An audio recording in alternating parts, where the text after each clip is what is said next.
Mike anyways? Mike. There he is.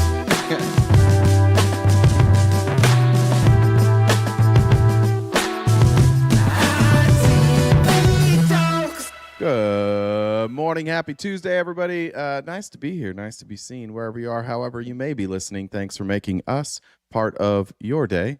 It's beautiful Tuesday morning here in Mesa, Arizona. Looking at about 80 degrees today, maybe a high of 85. It's going to be good. You were in announcements to see if it's a no-show. How dare you? How dare you think I would suddenly no-show with like 10 minutes left before the live? Good morning, Jennifer. Good morning. How are you? Jason. Super. How are you? Was it Jasifer? Is that what you went with? Jasafin. I don't know. Jasafin. Okay, I'm all right with that. Yeah. How was your evening? I had a good I had a good night. Yeah, thanks for asking, Jen. It's been a while since we've done some small talk. I'm really enjoying this. Thank you for bringing that up. Yeah, I know how much you enjoy it. So I'm getting used to it. I know. I feel like I've been able to flip it on you, so I feel a little better about it now. Yeah, we're just the tip of small talk. So that's enough out of you. Already I've had enough of you today. You're already sick of my shit. How was your date? It was great, fantastic. Nice.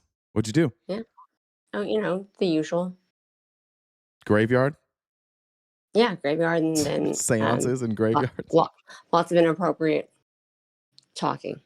What did you talk about that was inappropriate, Jen? Pet names, actually. Pet names. Oh, are we to the daddy stage yet? Are we calling him daddy? Yeah, now? At the graveyard. I mean, it doesn't necessarily have to be like. Jen, are you getting after it at the graveyard? No, that doesn't sound very sanitary. You don't want to get dirt in certain places, but your ears. Yeah, I hear you. Yeah, ears are the worst. Dirt in your sand in your ears does suck. I really hate sand in the ears. I love the beach, but man, the body has too many crevices for the beach. Yeah, it's exfoliating to the 20th degree, I guess. So some places don't need exfoliation, I think. So I don't know if anyone else runs into this. I have neighbors, like a lot of people do, but I was going to say I think a lot of people run into that. Yeah, I've got some particular. So it's at my house. It's just my spawn and me. So we don't typically have a whole lot of garbage and things like that.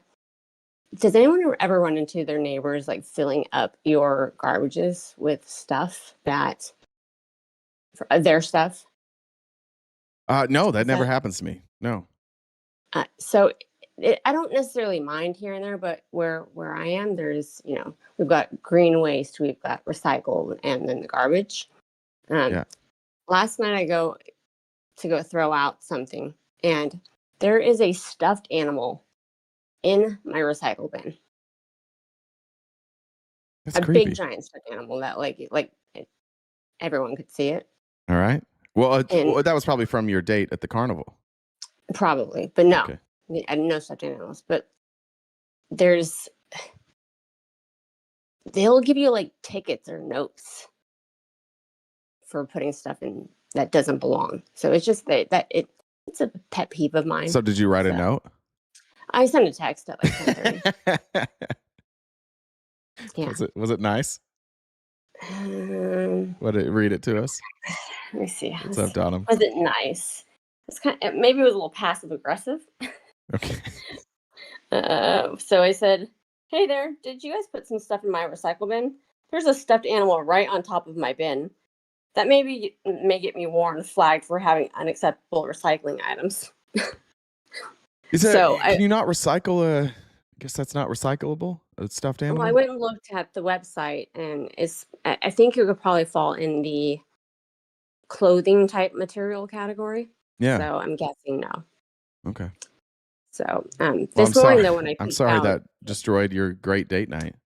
It did. It ruined the entire date. But I did, when I peeked out this morning, I saw the stuffed animal was shoved or sitting at the top of their recycle. So there's At least she didn't write me back, but at least it was handled. So She fucking hates you. She does not like you. That's fine. But all right, well, do your thing and then we'll get started. Thanks, Sad Renee. All right, so we're on all the platforms currently. TikTok, let's get up to 25K likes over there. So if you guys can start tapping, that would be fantastic. Just want to remind everybody, I do try to keep like the TikTok gift goals going. I try to keep it kind of small so that when Jay says or does something that he's not supposed to, hopefully won't be taken down. Yeah, when that happens. Yes, but tapping all the good stuff over there helps TikTok stay up. If you're not a paid member wherever you're watching, please become one so you can join us for members only events.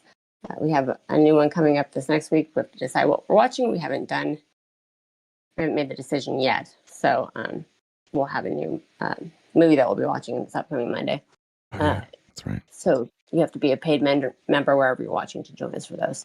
If you can use if you're on Twitch, you can use your Amazon Prime sub, so you don't have to come out of anything in your own pocket. You can use basis money, and then any of the tiers on YouTube work. If you guys disagree with RTP and want to come up and talk to him, how you can do that is you send me a message on Discord. My Discord is the same as the Venmo, so Jen with 2 N's, Deb with 2 B's, the number 1. Send me a message and I can bring you up. And check out the link tree in the bio. We're on most social media platforms. We got merch days on Cameo. We upload these episodes to Spotify, and we've got that gift goal. So that's right. We got pay links, help us out. So Venmo, Cash App, PayPal, Super Chats, all go towards knocking down that gift goal because this is our job. We do this each day, Monday through Friday from 9:30 to 1 Pacific time. What rock group has 4 guys that don't sing?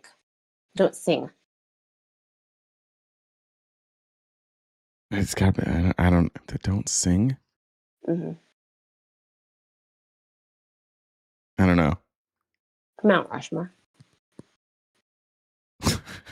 Oh, rock group. I was like, wait, what? All right, thank you, Bean. Thank you for the appreciation donation. I appreciate that. And also Alter Ego, thanks for sending those gifted subs. We appreciate that very much. A lot of you have been asking, did I see the story about Kristi Noem's husband being a crossdresser? The answer is yes. I did see it. Is it on the outline today? No, it is not. We don't kink shame here. However, of course he does, right? Of course. A very deeply and openly and boisterous Christian man is a crossdresser. I will say this though, like there's outside of just the getting into their personal life, those are the types of things that you can use for blackmail.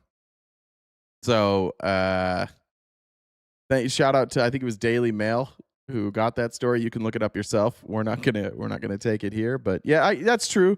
Cosplay to another level, Lizette. Yeah.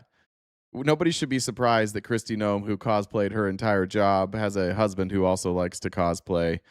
I guess not a job. I don't know what he's cosplaying exactly. But I also will say, good Lord, we did the fake boobs that he was wearing were out of control. They were very, very, very, very, very, very large fake boobs. You can look that up yourself. But great news. In the United States of America, we see. I don't remember. Did we cover this yesterday? Did we cover the measles stuff yesterday? So can anybody tell me? I remember watching it, but I don't remember if we watched it live on stream. So maybe we'll cover it again today. It's only 2 clips. No, we didn't. We did not? Okay, thank you. We have 1,575 cases of the measles currently as of March 26th. And here's former U.S. Surgeon General Jerome Adams. There is this spike out in Utah. Why? God bless Utah.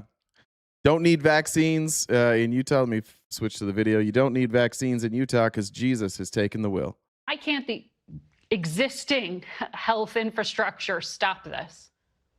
Well, that's a great question. And you have to start off by understanding that almost 20,000 people have been cut from HHS. And so normally we have measles cases every year. We had about 250 in 2024. We had about 2,000 last year. As you mentioned, we're at 1,500 already this year. If we're talking about pace there, 1,500 times that by 4, it's not ideal. It's 6,000. Looks like we're going to knock those numbers out of the park. I'd imagine, though, the cases go down in the summer, so probably not actually on pace. for 12,000, but or is that no 6,000? Excuse me. But still, that's not good. But normally, we're able to control those outbreaks because of the CDC, because of public health infrastructure and funding. All of that has been cut. And now, instead of one case turning into 2 or 3 and being stopped, it's turning into 20 and 50 and 100 cases. And we're also seeing falling vaccination rates.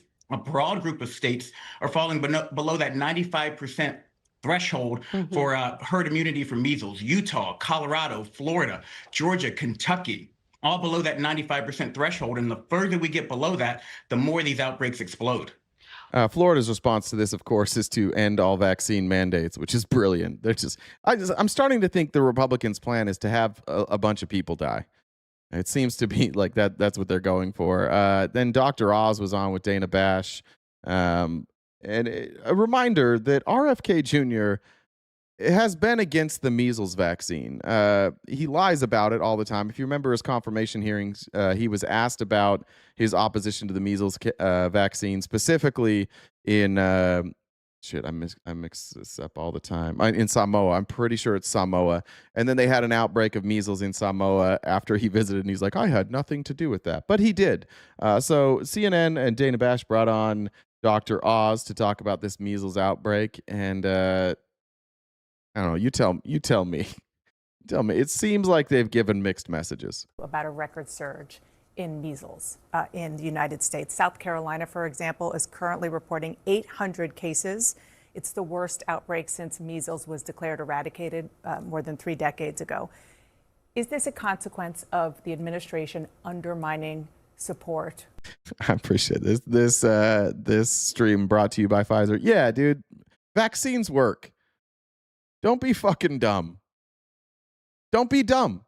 It's not a good retort that when somebody says you should be vaccinated, you're like, oh, big pharma. Pharmaceutical companies don't make that much off of vaccines, by the way. It's not like a huge earner for them, each individual vaccine, but they work. Science has backed that up.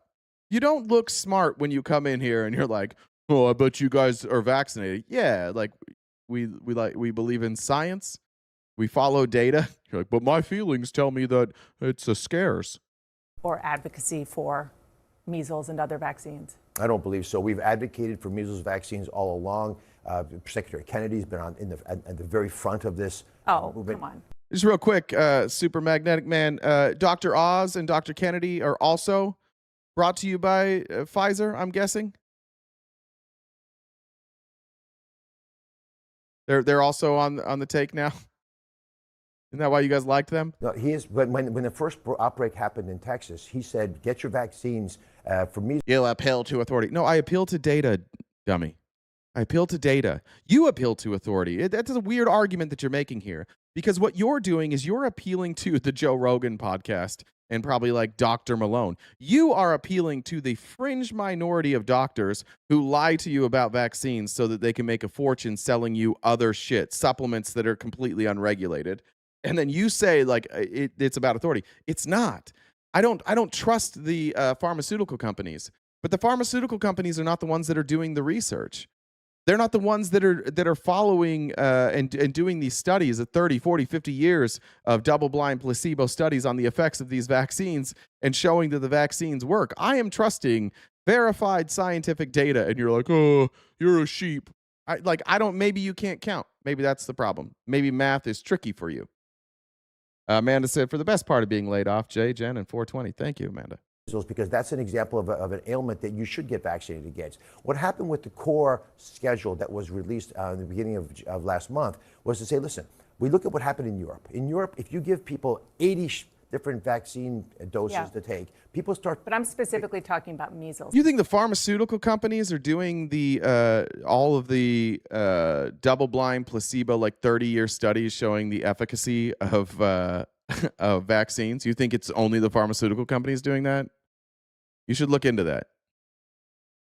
It's weird. It's interesting to watch you tie yourself up in knots just to defend the fact that you don't believe in science. And again, it's never data. None of you ever bring any data. It's never a counterpoint. It's just like an insult. And you're like, oh, I'm going to believe them. I'm sticking to my opinion without any data. And any data that's thrown out there, I'm just going to immediately dismiss. It's never data with any of you. Amy Lynn said Trump, RFK, and Dr. Oz all vaccinated too. Interesting. Here. I mean, you talked about RFK Jr., the group Children's Health Defense that he founded and ran up until 3 years ago, posted on X, despite the media's scare tactics, there's no reason to fear measles. Should people fear measles? Oh, for sure. And we actually are pretty aggressive at CMS. We fund any vaccine you want to take. There will never be a barrier to Americans get access to the measles vaccine. And, as a doctor, your message to people about the measles vaccine Take the vaccine, please. We have a solution for our problem. Not all illnesses. Now what do we do? Now you got the Trump administration telling you to be vaccinated.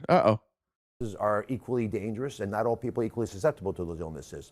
But measles is one you should get your vaccine. Dr. Mehmet Oz, thank you so much. Disciple of Christ. Did they do a 30-year double-blind study on the COVID-19 shots?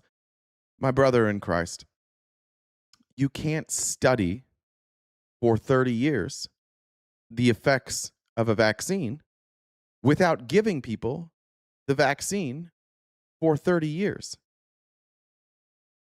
How else would you do a study without giving people the vaccine?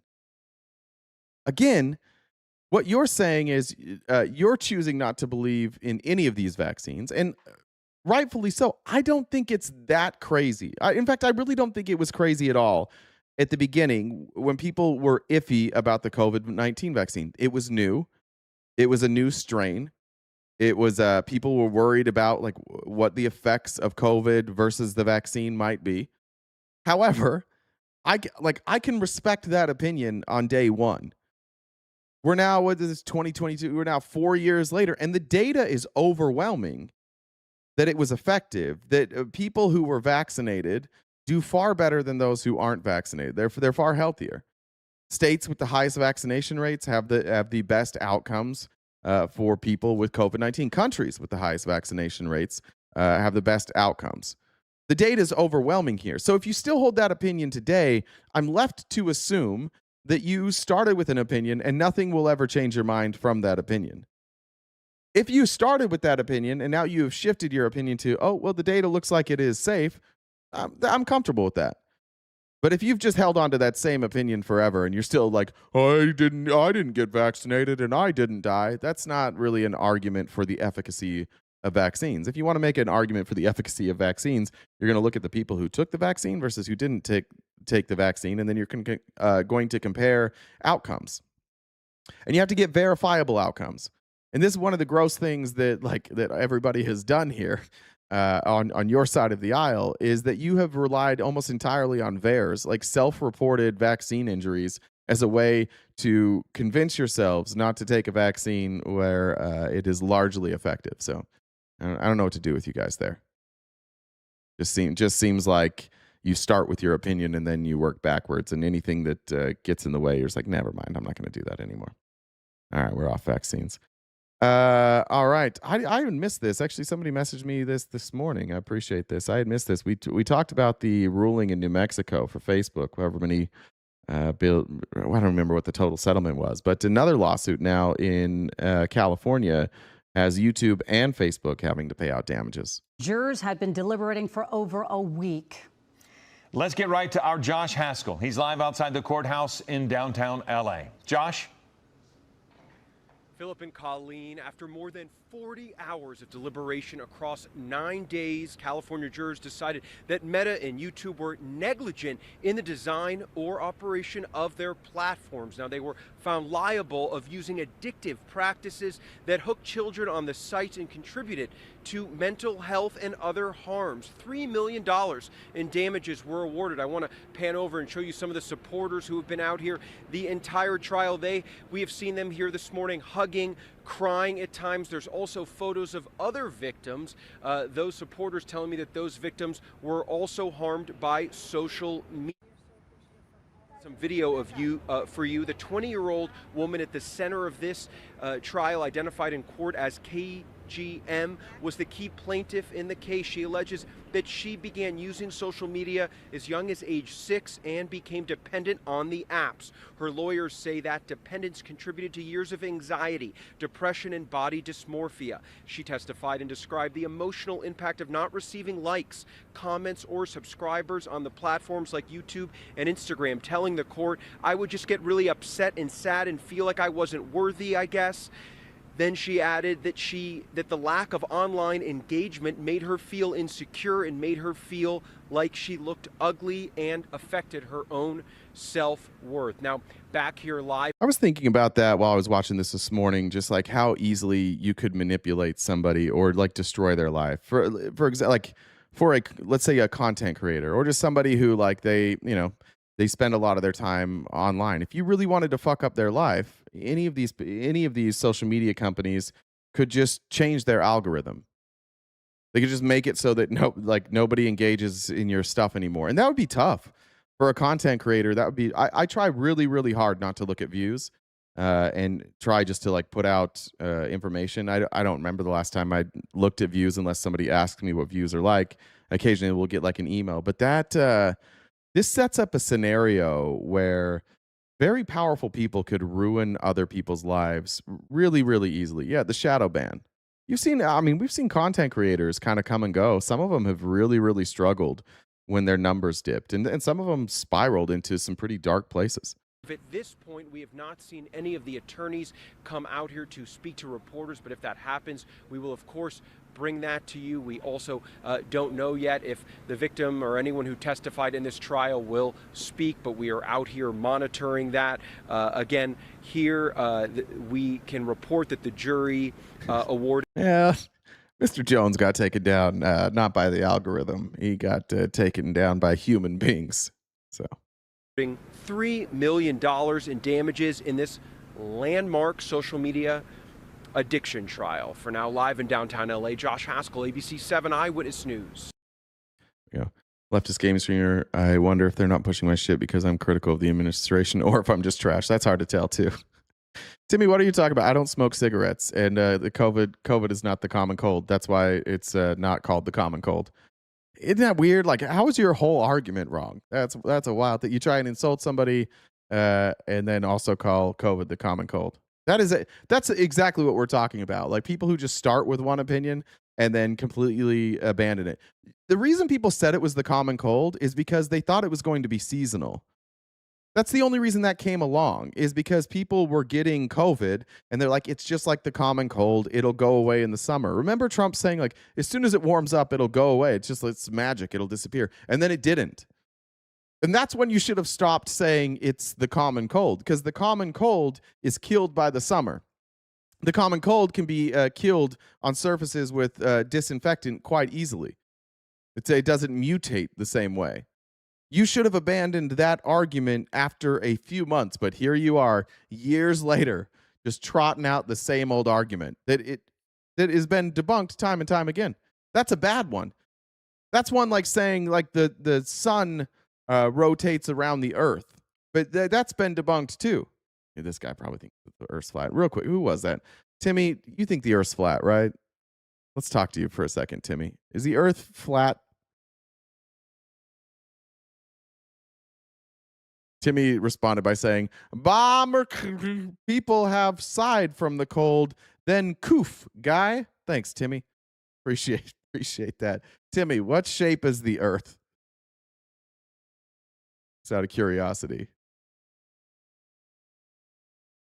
Timmy?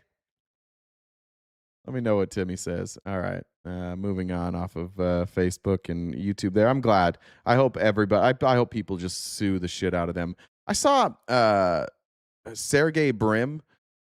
I didn't have a place to put this on here, but Sergey Brin said something that shocked me. He said, "I would rather go broke than lose the AI war." These social media companies are absolutely soulless. You know why he says that? Because if he loses the AI war, he thinks he's going to go broke. They think that if they win the AI war, that whoever wins that is going to be able to control everything and get rid of everybody's jobs. We live in a country right now where these social media giants are legitimately saying, like, we don't really need you guys anymore. We don't really need your manpower anymore. We don't really need to hire you anymore. We're going to be able to control the media. We're going to be able to control narratives.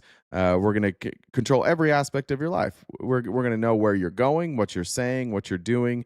Like we live in a police state, and it was like there was this tiny bit of separation between the oligarchs and the government. And now they're just in the government, and it is so frustratingly sad to watch MAGA just slow walk us into an oligarchy. It's actually freedom, guys. This is actually going to be freedom.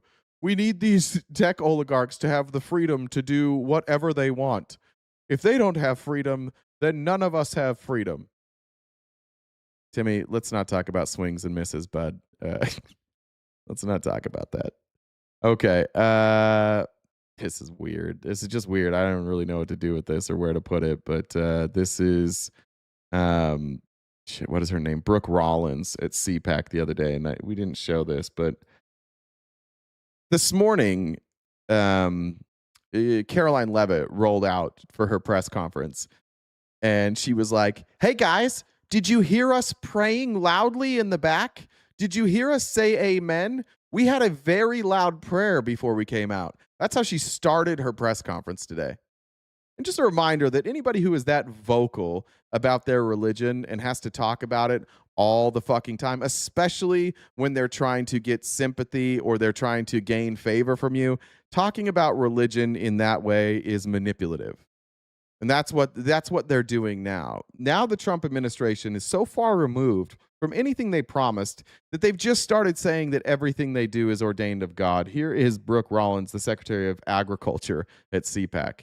This moment in time, this opportunity right now, the God's hand on this moment, God's hand on this president, right?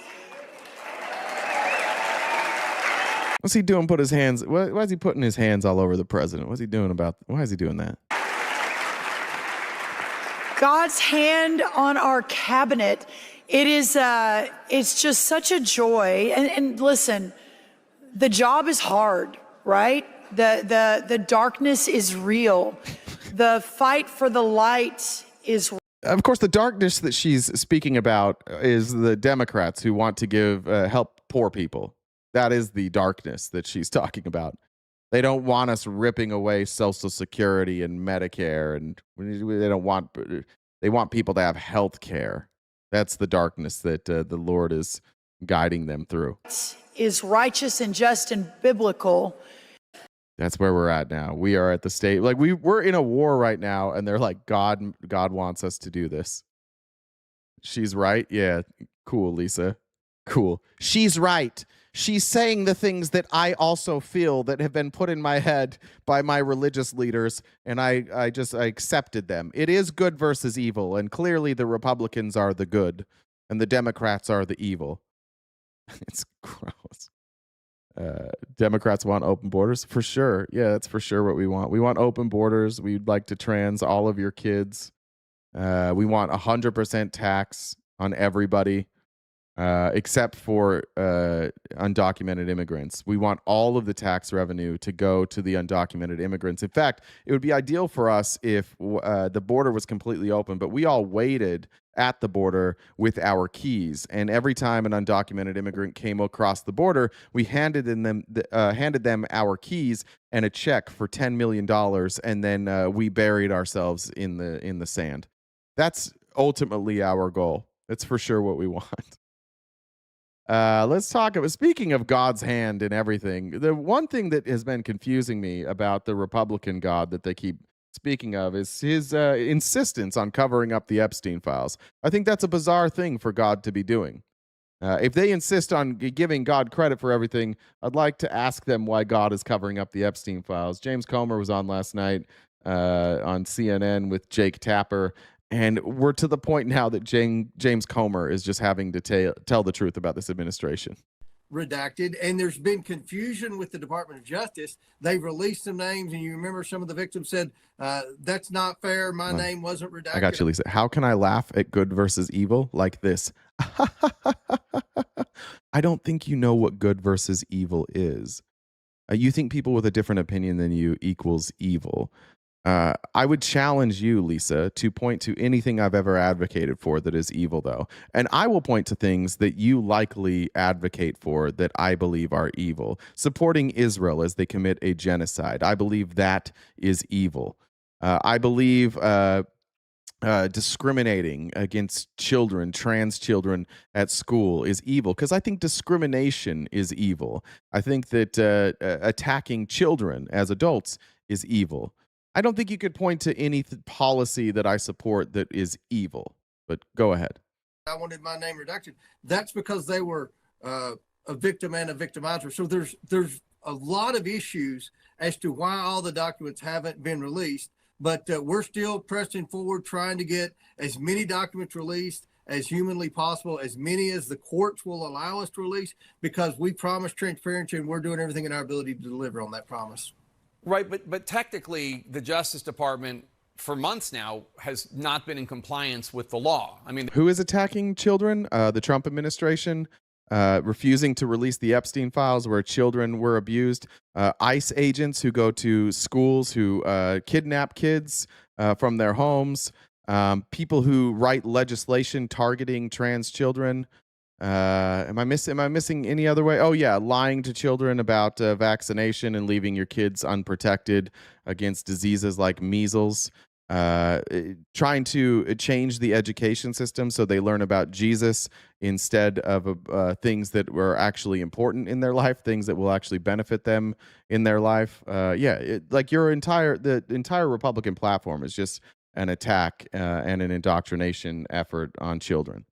They haven't released all the files as mandated. They didn't properly redact some of the released files. I'm not even talking about the victims / victimizers that you discussed. I'm talking about hiding the names. We got you guys fired up today. Men that were in Jeffrey Epstein's inner circle. Do you have confidence in the Justice Department as it pertains to the Epstein case? Raise your hand if you have confidence in the Justice Department in regards to the Epstein case. I just want to see hands up. Is there anybody? Give me a thumbs up if you think the Justice Department's doing a good job. Well, I think the Justice Department has botched this. I don't think anyone in America, Republican or... Oh, that's a good point. Lowering age for marriage in red states, good point. Everyone, 1980. Changing the work age, lowering the age to work. Yeah, it's always an attack on children. Or, avid Trump supporter would defend the way that this has been rolled out. Having said that, it's very complicated because of all the lawsuits. And here's another thing that adds to the difficulty in this whole investigation is we've met with the victims numerous times. My staff attorneys are in contact with their staff attorneys. I know many of the female members in both parties. Thanks, Jennifer. Are in constant communication with many of the victims.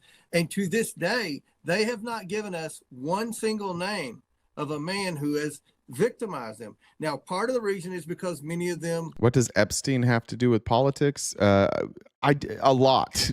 I don't know if you've read the files. He was running around with all these people. They were asking for his advice. He was friends with all these politicians. He was discussing openly, even up through the Trump administration. He was openly speaking with Steve Bannon, who was part of the Trump administration, about foreign policy and I think he was talking about like economic policy as well. But secondarily, the other thing he has to do with politics is that this administration is covering up all of his crimes. All right, the Department of Justice is under the executive branch, and they're covering up all of his crimes. That's mostly what it has to do with politics. Have received settlement. So what they're asking us to do is to get as much information and make public as possible. And that's what we're trying to do. And I do think after listening to Attorney General Bondi that there are legitimate legal reasons as to why some of the documents haven't been released. Those being, as I said earlier, there are many ongoing class action lawsuits, and there are many non-disclosure agreements that have been signed by multiple parties, not just men, not just businesses, but also some of the victims. So it's a pretty complicated. And that's the frustrating part. Like, they're hiding behind that. You can get rid of those non-disclosure agreements. You can pass laws. You can get around those. They're using this as cover. they're saying, oh, the victims, they can't name names because they have non-disclosure agreements, so they're breaking the law. So the only way for these victims to name names is if they get excused from those non-disclosure agreements, and the Department of Justice is just in hiding. Like, where the hell has Pam Bondi been? Anybody seen Pam Bondi? Where the hell has she been? Is she in hiding? Mess here, but we're going to continue to do everything we can to get the answers to the American people. We want to see prosecutions. We want to see people held accountable, and we're going to do everything we can to see that. Yeah, maybe he was victim blaming. I thought that at first too, Cranberry, but then I think he did cover it. Like, he was basically, I do think he was saying they're not giving us names, but they can't give us names. I don't like to give James Comer the benefit of the doubt often, but he did clarify that after. Maybe he feels that way, maybe he doesn't. But we do need the Department of Justice to act. Otherwise, these victims are just kind of stuck. That happens. Here, Julie Brown. If you guys remember who Julie Brown is, she works for I think it might be like the Palm Beach Herald. She's probably the foremost expert on Epstein. She's been reporting on him the longest. She was really the first person in Palm Beach to report on his story and the sweetheart deal that he got. And she's been like the prominent reporter from the very beginning, from his very first plea deal. And here she is now, again, answers that we don't have. This sucks. This is where we get into Conspiracyville. But does anybody 100% believe that Jeffrey Epstein took his own life? With what we know now, I can't fathom somebody being sure of how Jeffrey Epstein's life ended. And now that we know that there's questions, once again, Pam Bondi, Todd Blanche, they're just radio silent. They're not answering questions anymore. Now, we are going to have a hearing coming up that Pam Bondi's supposed to testify in, and we will host that event whenever that is. So we'll have that live streamed, and we'll watch the entire thing probably. But where is she? We need answers to why it is that the Department of Justice, under the Trump administration, under the first Trump administration, they came out and told us there was no video. There's no video of the night. Now we know there was video, which means the first Trump administration lied about there not being a video. And then this administration initially lied and said there's no video. And then the video came out and it was missing 3 minutes. And they're like, we don't know what to do about those 3 minutes. We'll never get them back. They're mysteriously missing. And then we got the 3 minutes back. And then they were like, there's no video evidence of anybody going up the stairs into Epstein's cell. That's how we know that this was, that he took his own life. And then we see video of somebody going up the stairs. No answer from the Department of Justice. One of the guards is getting cash payments, like $5,000-$6,000 cash payments that she's regularly depositing. And on the night before Jeffrey Epstein allegedly takes his own life, she's Googling Jeffrey Epstein death. Then you have a whistleblower who comes out and says, hey, here's what's kind of crazy. I've never seen anything like this in my life. But after Epstein died, they were shredding insane amounts of documents. And somebody from the Department of Justice came in and ordered the prison to remove their old DVR system, which removes all the footage. Never been answered by Pam Bondi. Not a peep. She just is quiet. There's far too many questions being left unanswered for us to trust this administration. And if you don't want to implicate Trump in this, I guess that's fine. But he's not going to put any pressure on Bondi. In what world do you have an attorney general refusing to investigate things that the entire country wants investigated, and the president's like, well, she's doing a good job? In what world would we not involve Donald Trump in this cover-up? Of course he's involved in this cover-up. He could end it now. Won't do it. I've been on the record even since my book. I have a chapter on this in my book that I don't believe that he committed suicide. And by the way, I suspect that it's possible that he was killed, that he was murdered. And I don't think that there's anything conspiratorial about that. I think that any good detective would look at all these facts as we know them, and we're getting to know more and more of them as I'm reviewing these files. I don't think that anybody in law enforcement would look at the circumstances, how he died and what people said and how this all played out and not. Emerson, have you ever looked up a map of average age of death by state? You compare by voting and you'll see Darwinism in full effect. Suspect that it's possible that he was killed. I mean, any good police detective will tell you that you can find a cause of death, but to figure out the manner of death, sometimes it takes additional investigation. And that simply was never. Is that real, Bree? I've seen you say that a couple times. That Epstein had his prostate removed, but the autopsy said enlarged prostate. If that's true, that's the first time I'm hearing that, but that wouldn't be unusual. Done in Epstein's case. They decided right. Who was in the White House when he was, when he died? Trump.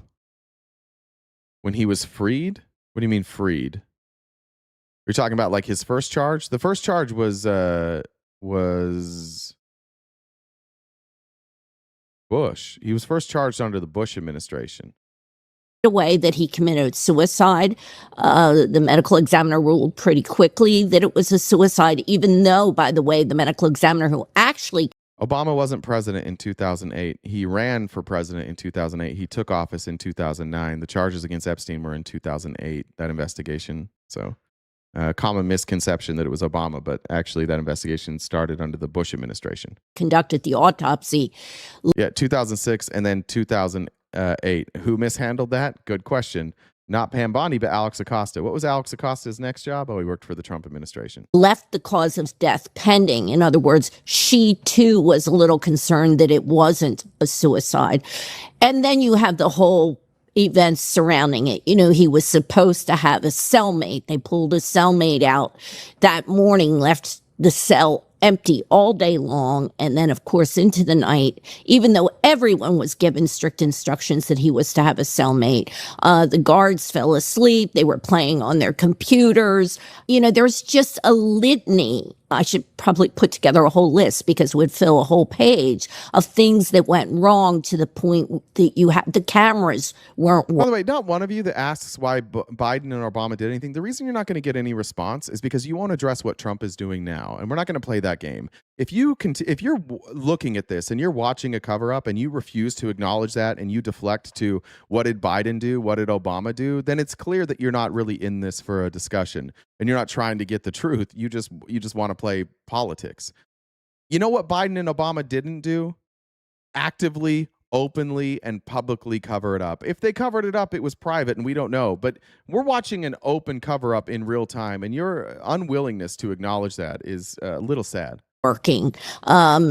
You know, there is just so many things that went wrong that night that I think that it's fair to say that it should have been more thoroughly investigated. It was never treated like a crime scene, and he was one of the most high profile, if not the most high profile. Not talking about it is not the same thing as an active cover up. That's silly. That's a silly argument you made. Profile inmate at that prison. And by the way, who they found a few weeks before that laying on the floor of his cell. And the first thing when they found him, he said was that his cellmate tried to kill him. So, you know, you have all this conglomeration of events. If it's the same, you wouldn't have to explain them differently. It's not the same. It's absolutely not the same. And let me explain to you why Obama and Biden, it's not the same. Number one, the president doesn't read all this stuff. Number two, during the Obama administration, there were open investigations, so you wouldn't release these files. You probably wouldn't know these files were in existence. Then, like the Ghislaine Maxwell, her appeals ended in 2022 or 2023.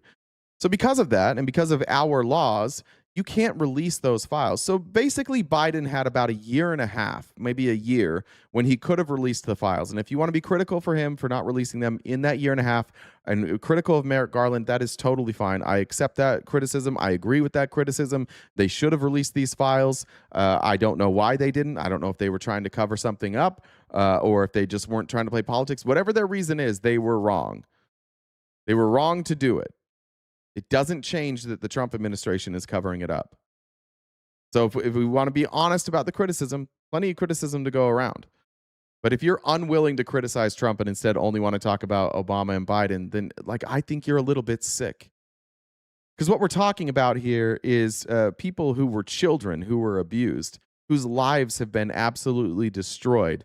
And then Jeffrey Epstein, who used that leverage to amass millions and millions and millions of dollars, and who was able to influence foreign policy, local policy, like down in Palm Beach, in New York, in New Mexico. He was able to blackmail people, and he was able to essentially run a trafficking ring while also somehow being one of the most powerful people in the world by using blackmail.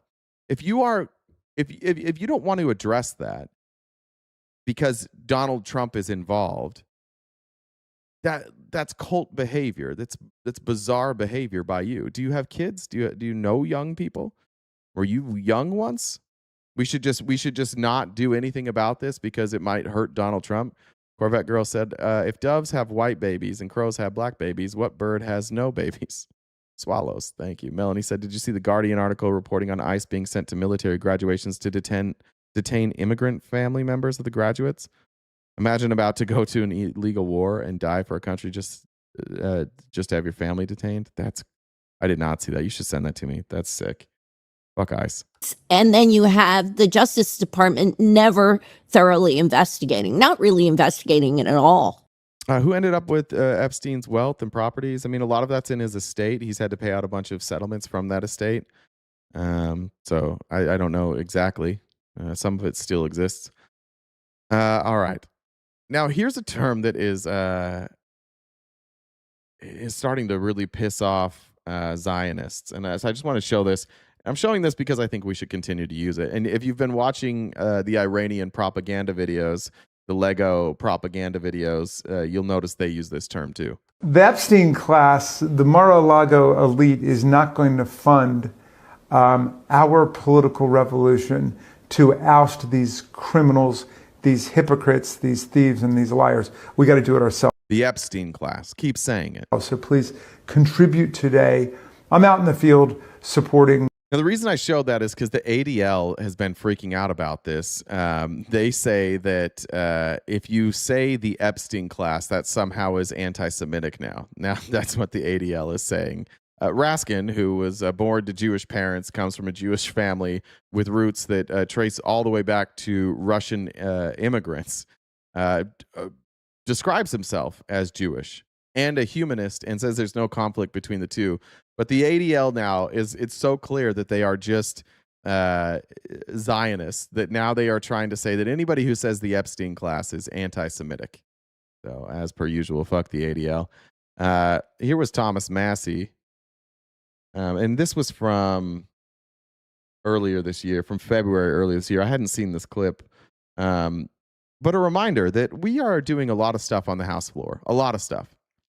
Most of it is worthless. A lot of it is just going on vacation so that we don't have to pass bills.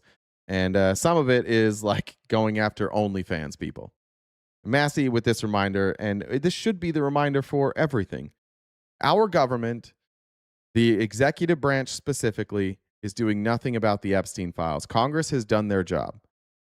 Congress forced them to release the files. They're not releasing the files. If you believe that the executive branch, that the person at the top of the executive branch is in charge, and by the way, unitary executive theory, which is what Republicans believe in, says that the president controls the executive branch, and that anybody who works in the executive branch works at the behest of the president, and they work for the president, and the president can fire them for any reason, but they are there to do what the president wants. So it's a bizarre stance to take here that Donald Trump doesn't know what's going on, but also unitary executive theory. Just a reminder here from Thomas Massie. It's a gentleman from Kentucky, Mr. Massie, for 5 minutes. Thank you, Madam Speaker. Congress created the Department of Justice. Congress funds the Department of Justice, and Congress is responsible for the oversight of the Department of Justice. Thanks, Tanya. When will we see justice? I'll tell you what I've not seen. I've not seen any arrests from the revelations in the Epstein files. Over 3 million documents describing horrible things, describing unspeakable things. So much of it redacted. Over 24 people have resigned, CEOs, members of government worldwide, But I haven't seen any arrests or investigations here in the United States from this Department of Justice. Prince Andrew, Duke of York, who has since been stripped of his royal titles due to his affiliation with Jeffrey Epstein, has been arrested. Peter Mandelson, who previously served as UK's ambassador to the United States, resigned in disgrace from United. Can I just point out one thing that I fucking hate about you conservatives, just real quick? We are talking about children who were sex trafficked, and the government covered up the sex trafficking of children so they could be abused by powerful men, and the conservatives in the chat want to talk about trans people. The fuck is wrong with you? This is an honest question. What the ever-living fuck is wrong with you? Are you under the impression that being trans is somehow more important than stopping human trafficking of children? You got to get it the fuck together, conservatives. I'm sorry to get this upset, but what the fuck are you doing? You're watching a program talking about child sex trafficking, and you want to talk about trans children. Less than 1% of the population who don't affect your life in any way. Earlier, when I said you are a danger to children and that you target children, this is exactly what I'm talking about, because we're talking about protecting children from sex trafficking, and you've decided this would be a good time for me to tell everybody that I think trans people are icky. You gotta get it the fuck together. You gotta stop your obsession with trans people. It's taking over your lives. It's embarrassing. Kingdom's House of Lords and the Labour Party, and he's been arrested. Former Prime Minister of Norway, Torbjorn Jagland, has been charged. But we don't see any charges, arrests, or investigations in the United States. What do we see? We see our FBI director celebrating in the locker room at the Olympics overseas. It's fine to be proud of this country, but we should be proud of this country because we have a system of justice that works. What are we proud of our country about today? What in the last year and a half has given you pride about what our country has done? Ripping insurance away from poor people, Medicare, Medicaid, deporting immigrants. Is that that's what we have to be proud of? Electric debts. The Republicans thought it was going to only be Democrats in the files, so now they defend the gross people. Yeah. That's unfortunately true. I hate that what you said there is true, but it's 100% true. These folks are more loyal to Donald Trump than they are to their own morals. And yet we do not. Who are the men that should be investigated? I'll name them right here. Leon Black. You don't even have to see past the redactions to see that this man needs to be investigated. Jess Staley, accused of terrible things. It's right there in the files. Why is he not being investigated? And Leslie Wexner. Why did the FBI... Lisa, are you honestly still going on trans kids? You're still going to keep doing this? We just talked about this. You're still going. This is Thomas Massey reading names of powerful men who trafficked and abused children, and you still can't let that go, Lisa? You're still going to talk about trans children? What in God's name is wrong with you? This is bizarre. This is weird. Yeah, let it go, Lisa. Yeah, they're talking back to you. Let it go. You want to talk about trans kids? We're not doing this shit. We're not going to get hijacked by this. Everybody, stop talking to Lisa about trans kids. We'll play it both ways. Stop responding to Lisa about trans kids. You're not going to change her mind. She wants to ignore the fact that this administration is covering up for pedophiles. Don't help her ignore this. Force her to pay attention. Force all Republicans to pay attention to this shit. You'll notice every time we get into something that is abhorrent by the Trump administration, you'll notice the conservatives in the chat try and change the subject. Don't take the bait. Force them to look at this. FBI list him as a co-conspirator in their own documents in a child sex trafficking case, and then tell him According to him. Yeah, YouTube, I think Lisa's on. God, I can't get you guys. This is why Pam Bondi gets to cover it up, because you guys are easily distracted. And then last part on the Epstein files. Just a reminder, we read this story, but I thought Roberto Garcia kind of summed this up fairly well.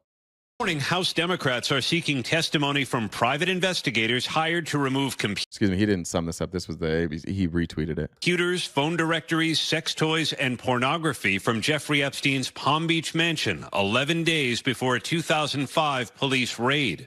A memo from the Epstein file shows one of his lawyers had given instructions to remove items of potential evidentiary value. Okay, so private investigators hired by Epstein removed all of this information. Why has Pam Bondi not issued a warrant for this? Why is she not investigating this? What's Kash Patel doing? Yeah, Brie, I've seen Palm Beach Pete. The private investigation firm sent Epstein this invoice for monthly rentals of a New York City storage unit. On the day of the police search, video taken by Palm Beach detectives shows monitors, keyboards, and printers, but the computer's missing. An inventory list shows the private investigators had already removed 3 computers, a list of Florida masseuses, nude photos, sex manuals, and 29 telephone directories believed to hold Epstein's contacts of the rich and powerful. In letters obtained by ABC News, Democrats on the House Oversight Committee say they want the private investigators to provide insight into the contents, removal, storage, and location of materials removed from Mr. Epstein's Palm Beach home, and to explain the reason for the removal of these materials. Why is there no investigation? Why?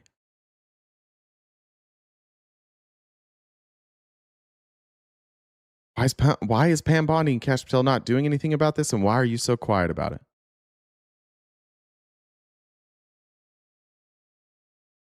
This idea that now these private investigators have this enormous amount of information that has not been accessible to us on the committee or in Congress or the American public is pretty significant. The missing items have never been fully recovered. If the private investigators refuse to give up the information voluntarily in the next 2 weeks. No, it couldn't be that. Hey, howdy. It couldn't be because of Trump. It couldn't be that they're protecting Trump. Trump's perfect. He doesn't do anything wrong. So let's just ignore it. That's where MAGA has landed. We can't explain it, so we're just going to ignore it now. It's possible, guys, the committee could seek a subpoena. All right. I really like this. Reminder, fuck Jamie Dimon. Always and forever. And billionaires should not exist. This is the CEO of JP Morgan Chase on with Brian Kilmeade on Fox News. And what I find interesting about this clip is billionaires have run out of arguments as to why they shouldn't be taxed. So now people like Jamie Dimon are pretending they just don't even know what it means to be taxed. These are supposed to be the best and the brightest. That's why they're billionaires, right? Because they're so much smarter than all of us. Listen to Jamie Dimon explain why billionaires, well, he doesn't even understand. What do you mean tax billionaires? What does that even mean? And so what do people say? What do you say to people like Bernie Sanders, who says it every day, 20 times a day, billionaires and millionaires don't pay their fair share? I don't know what he means by fair share. I've listened. It means the amount of tax that you should pay. We have tax brackets, and your fair share is the amount, percentage-wise, that you should pay. You understand. That my whole life, and I don't know what he means. I mean, I think that we could acknowledge there are flaws and attack the flaws. I don't think just... Let me explain the flaws. The flaws are that you guys get to write all of our tax laws. And you get to find loopholes so you don't pay taxes. One of the most disgusting things that we allowed after trickle-down economics came around is we allowed these CEOs to start compensating themselves in stock rather than cash. Why did they want to do that? Because it doesn't get taxed. And what can you do with stock? Let's say you're the CEO of JP Morgan. Let's use Ford, for example. You're the CEO of Ford. Well, that stock is basically always going to go up, right? It's never really going to crash. You might have ups and downs, but like overall, it's just going to go up. So if your compensation is tied to that stock, you can take out zero interest loans and you can use your stock as collateral. And because the stock price continues to go up, you can pay back that loan. It's zero interest with the revenue that you made on your stocks. And you take out a 0% interest loan. You don't pay taxes on that. You pay it back. You don't pay taxes on that. And suddenly you can live a very luxurious lifestyle without ever having to take out any real money, without having to pay any real money. And we just let them do it. And then we let them do things like stock buybacks. So let's say, for example, again, at Ford, you have a CEO who, let's say the stock price is at $80. And his compensation is tied to the stock price going up. Starts at $80. At the end of the year, it's at like $80.05. And he's like, oh man, I got to do something about this. So what does he do? How, as a CEO, how could you drive up your stock price? You could show more profitability, right? Now, it's hard to just sell more stuff. That's hard to do, especially towards the end of the year. But what can you do? You can cut expenses. So you can cut employees. You can cut benefits. You can do stock buybacks. You can take people from 40 hours to 30 hours. You can incorporate AI, and suddenly your stock price, because you look like you make more revenue, goes from $80 to $84, and you are viewed as a success at the detriment of all the people that you laid off, of all the people who lost their benefits. That's what we're talking about, Jamie Dimon. Don't pretend you don't know what we're talking about. They don't get they don't get paid in the same way we do. Why? Because they don't want to pay taxes. So at the end of the year, they'll go, I have an accountant, my accountant, like I have a tax attorney, I've got a CPA. This is what I owe in taxes. And you can look at it and it's like, oh, it shows that you didn't make any money. Yeah. How did you pay for that $30 million house? How are you? You're on private jets everywhere? Oh, you go nice dinners everywhere? That's weird. Your kids are all in private school? How did you do that without money? You and I can't do that. You and I can't just expense all that shit, write it off. How do they get away with all this stuff? That's what we mean by tax the billionaires. So when you talk about like kids in private school, they'll take just enough of a salary so that they can pay for those types of bills, the stuff that you can't write off. And they'll take that and then they'll pay taxes on that. So it might be $2 or $3 million. And they'll pay their taxes on that. But realistically, how much money did they make? Billions, hundreds of millions. That's what we mean. Taxing someone is going to attack the floor. As a matter of fact, I don't think most American citizens. How do I pay for my lame-ass TikTok show? Good question, Tawakomi. We are crowd-funded, and that's a reminder for everybody to piss off Tawakomi. We have a gift goal every single day, and the people that watch decide whether or not they want to donate. And anytime we're short, Tawakomi, I just head on over to your dad, and he pays me $5 every time I let him blow me. So sometimes I visit him more often than other times. This week, so far, I haven't had to visit your dad, but we'll see after today. Citizens believe that if we taxed $1 trillion more and sent it down to Washington, D.C., that the country would be worse off. I think what they believe is that money be given out to special interest groups and the friends of this politician, that politician. We need policy that drives growth, and that's regulatory policy. That's true. Ramboni never does donate, but his dad pays me handsomely. I think immigration policy, we should allow more merit-based and path to citizenship. I think we should double the earned income tax credit. Like literally, if you are making $14,000 or $15,000 a year, that the government give you 12, not just 6. And I think that would put money in the hands of people working. It would be better social outcomes. I love that. Who thinks that giving this money to the government would make things better? Yeah, because you own them too. What will the government do with that money? They'll pay their bills and then they'll cut your taxes again. Do I think that the government would do a better job to help more people with the money that you owe in taxes than you not giving that money to anybody? Yes. If the government overpaid by 4x, it's still better than none of that money getting to people who need it. It's still better than the government not getting any of that money and us being $40 trillion in debt. This is the dumbest argument that billionaires use, and it works so well on conservatives. Yeah, that's right. The government is inefficient. Oh, okay. What's he doing for you?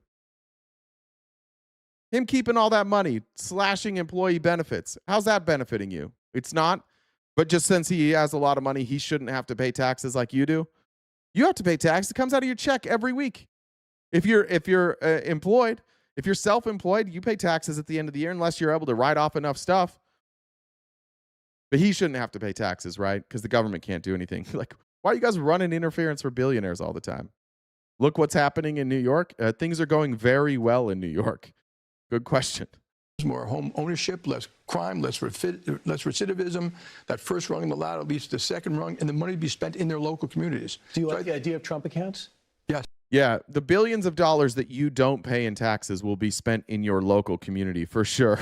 Jamie Dimon's down there just like buying everybody's groceries. For sure, that's how it'll work. I think it's a great idea.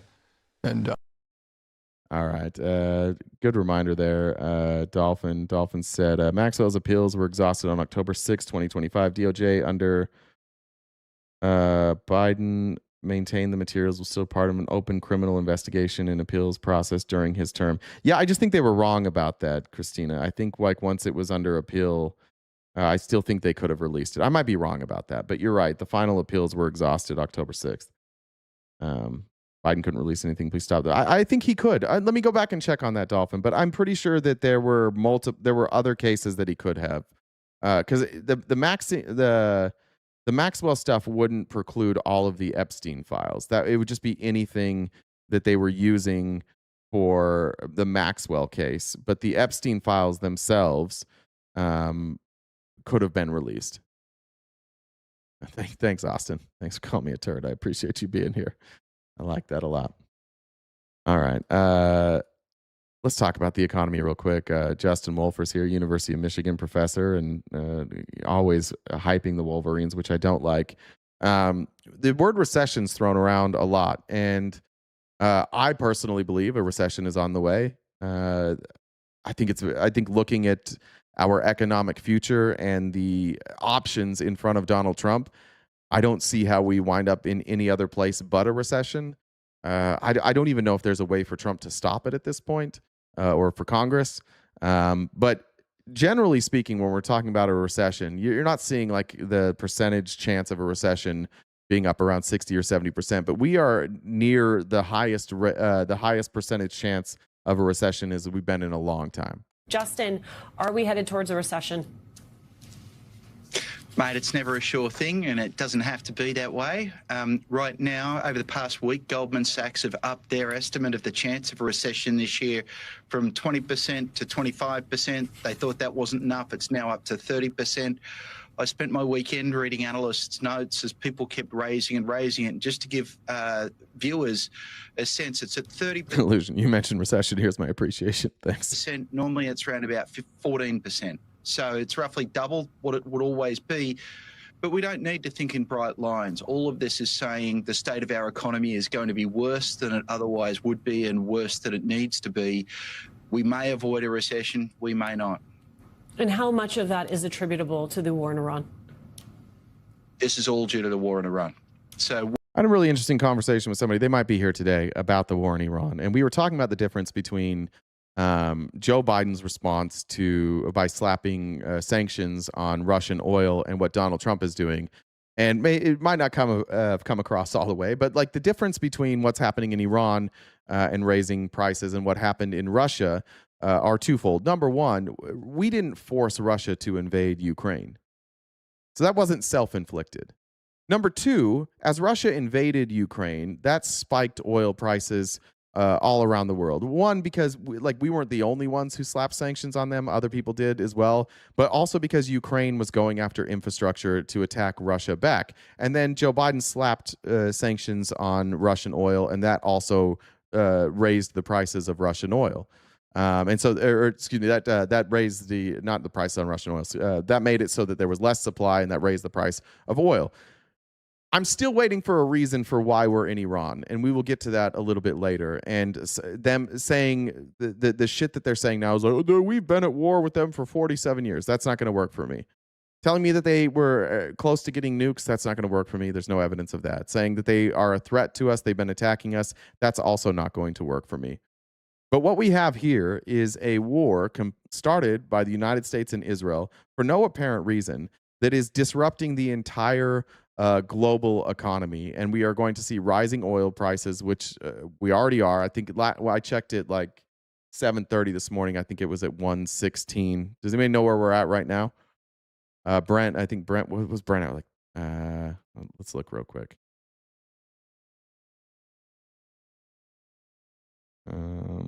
We're down to 104. Okay, so it peaked at, did he announce something? 115 might have been yesterday. When was 115? It was 108.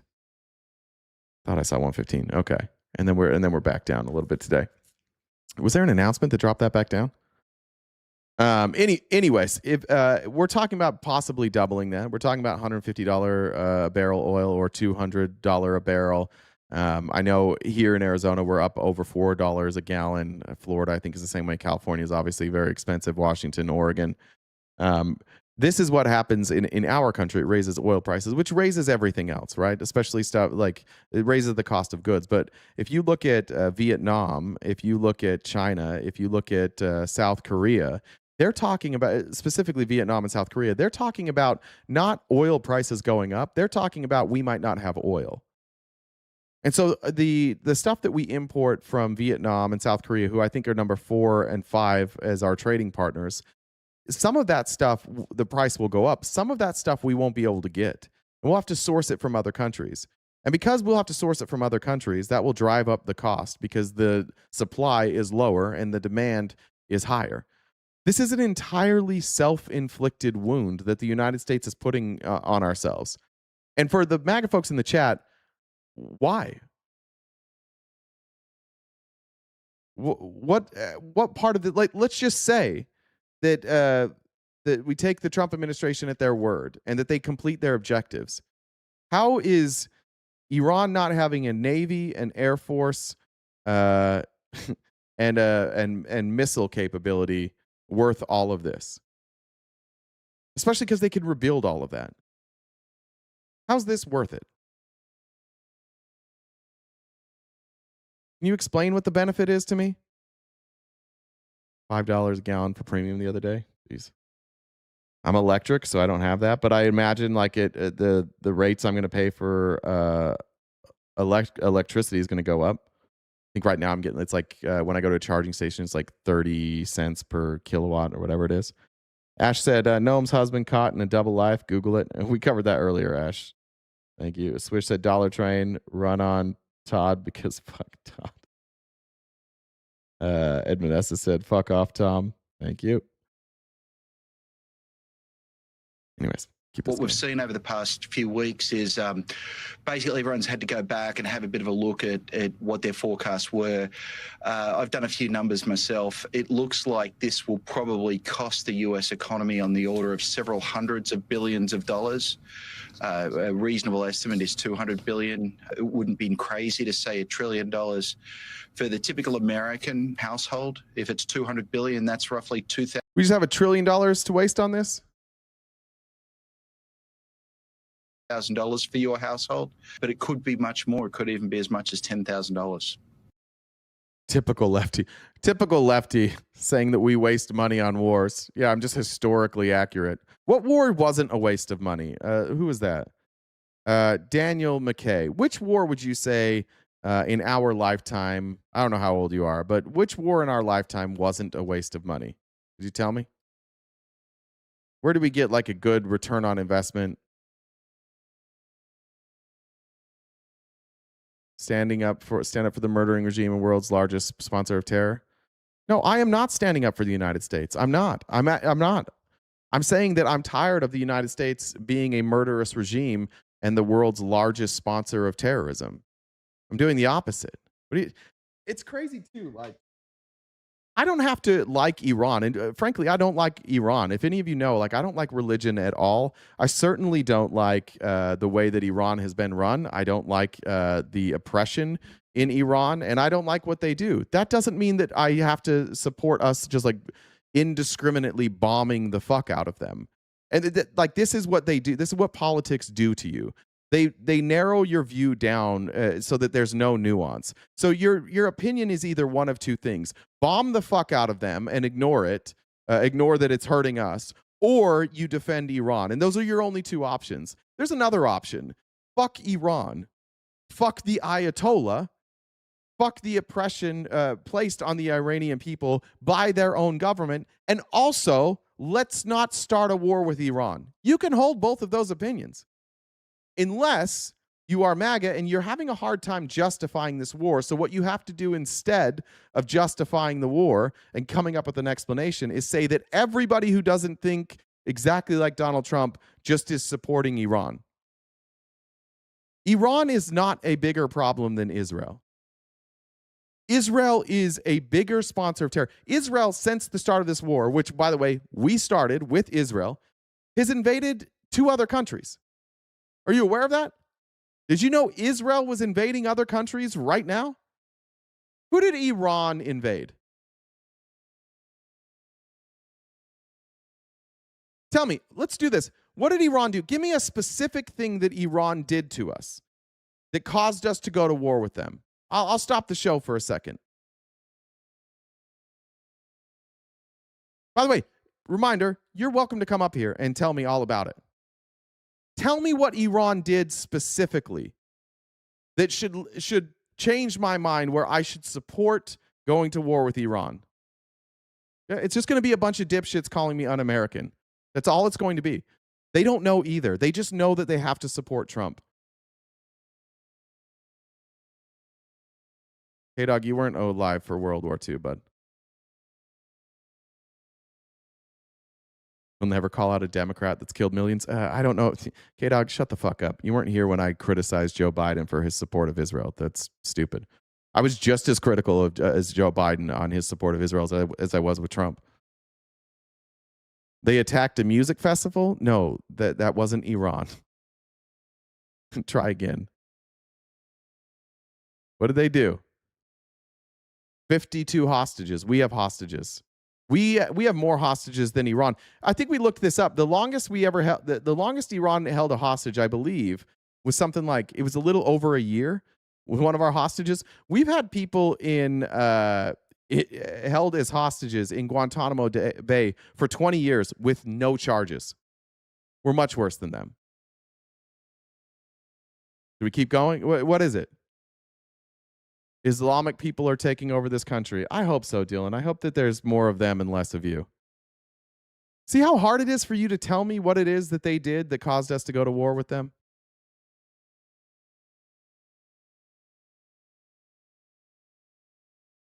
Real cadaver, you need to put up a hot light and see what surfaces from the market. Listen, we used to be exclusively on TikTok.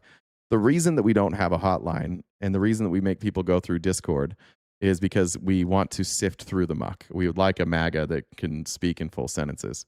And forcing them to use Discord usually weeds them out.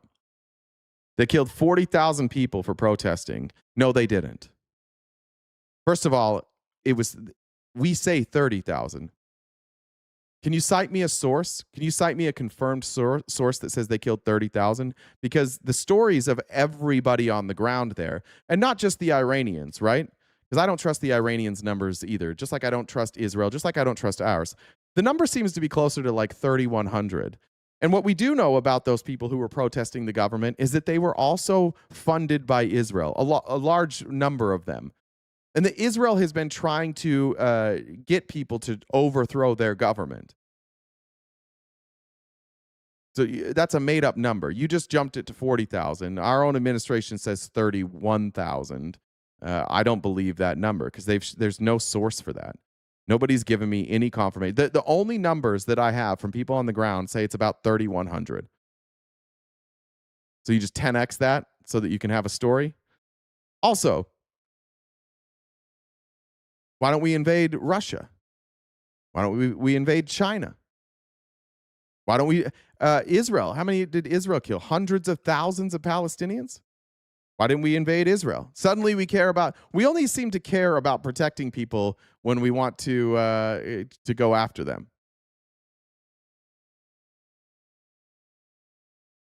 They want to make nuclear bombs. Well, how come Israel's allowed to make nukes? Israel has nukes. Did you know that? How come Israel can have nukes? Do you have any evidence that Iran is making a nuclear weapon? I haven't seen any evidence. Where's the evidence I could find that shows that Iran was making a nuclear weapon? What evidence are you relying on? Or are you just listening to Trump? By the way, they don't even say that that's the objective anymore.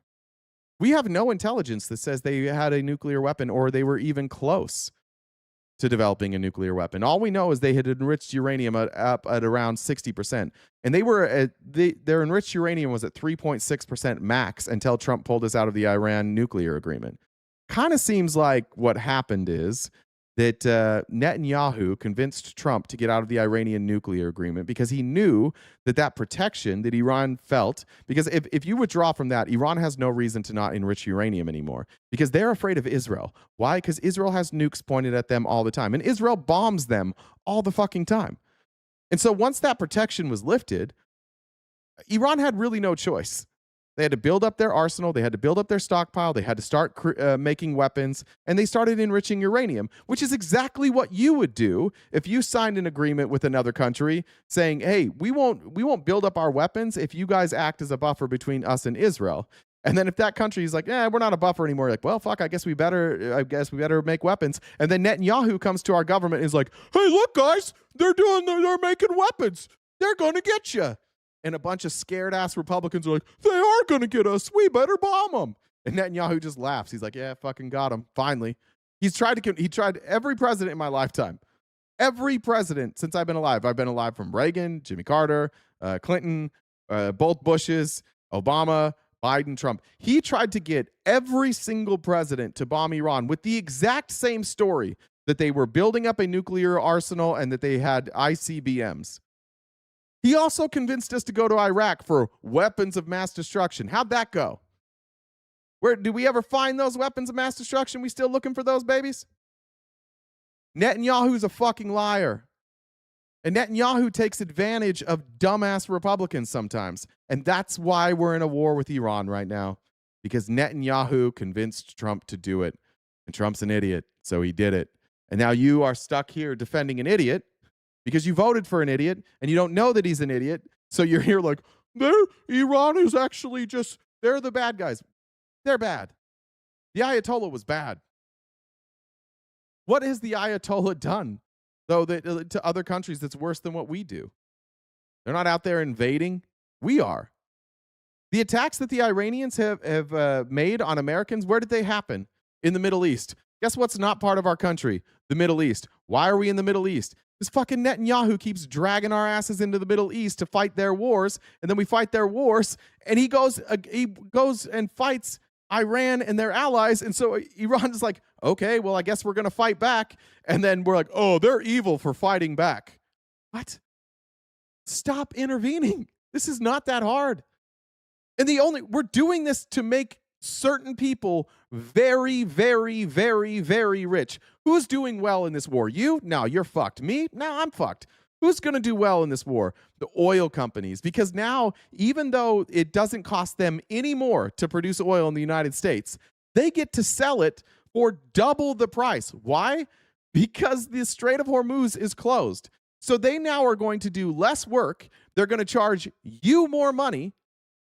And they're going to make a fortune. In fact, if they stop producing, which, do you remember how, like, right before the war stopped, inexplicably after we went and took Maduro, all of a sudden BP started laying people off? Remember that? All these oil companies started laying people off. They have tons in reserves. Why would they do that? To reduce supply. So demand is higher. So all these prices you're paying, this is a gift from Donald Trump to the oil barons who helped get him elected. And they must sit there and laugh every day. They must get on the phone and they're like, can you believe that these dumb motherfuckers are defending us? Can you believe that they're buying this shit? Like, they're just okay paying $5 gas because we told them that Iran was scary? They just do it. And then they get mad. They get mad at the people who tell you that this is a dumb war. It's got to be the greatest thing in the world to be the oil companies and Donald Trump just sitting back and like playing you guys like fiddles. And you just fall for it over and over and over and over again. If I would have told a year ago, if I would have asked you guys, was the Iraq war a mistake? You say yes. Was the war in Afghanistan a mistake? Yes. Was Desert Storm a mistake? Was the war on terror a mistake? Of course. You would have all agreed with that. Why? Because Donald Trump was saying that. Pete Hegseth was like, we don't do regime change wars anymore. Tulsi Gabbard's like, regime change wars are bad. J.D. Vance is like, we're no longer going to be the status quo like Kamala Harris and Joe Biden of regime change wars and endless wars. We're going to bring our troops home and we're going to be America first. And then they get in office and they're like, troops, get the fuck out. You're going all over the world. You're going to kidnap world leaders in Venezuela. We're going to go over into the Middle East. We're going to stop all the violence in the Middle East, except for in Israel. We're going to let that go on. We're going to be totally hands off while Israel commits a genocide. We're going to pretend that that's no problem. But then when Iran takes out some people who are rioting against them, 3,000, we're going to call it 30,000. And then we're going to pretend that we're outraged, despite the fact that you times that number by 5, and it's still not as many people as the Israelis have killed of supposed to be their own people, right? I know they view the Palestinians as second-class citizens, but Palestine's not its own country. They're under the direct control of Israel. So Israel can genocide their people, but if Iran does it, we better go to war with them. I don't know how you're this easily duped. It's wild to see, and maybe it's because you're partisan. As much as you want to probably think that I'm partisan, I'm not. I can't stand Democrats in general. I can't stand, like, the difference between what would have happened if Joe Biden was president right now or Harris was president right now is simply that we wouldn't have invaded. That's the only difference. They wouldn't have done anything about the genocide in Palestine. They wouldn't have done anything about these now Zionist roaming gangs in Palestine going and beating on journalists and beating on Palestinians and stealing their land. They would have done none of that. They would have just been pussies. But like at this point, I'll take the pussies over the ones that are like, what if we went to a war? What if we did war instead? I would rather have like the spineless, tactless approach of Joe Biden and Kamala Harris than Donald Trump and Pete Hegseth, like, let's bomb some Muslims. We got to bomb Muslims.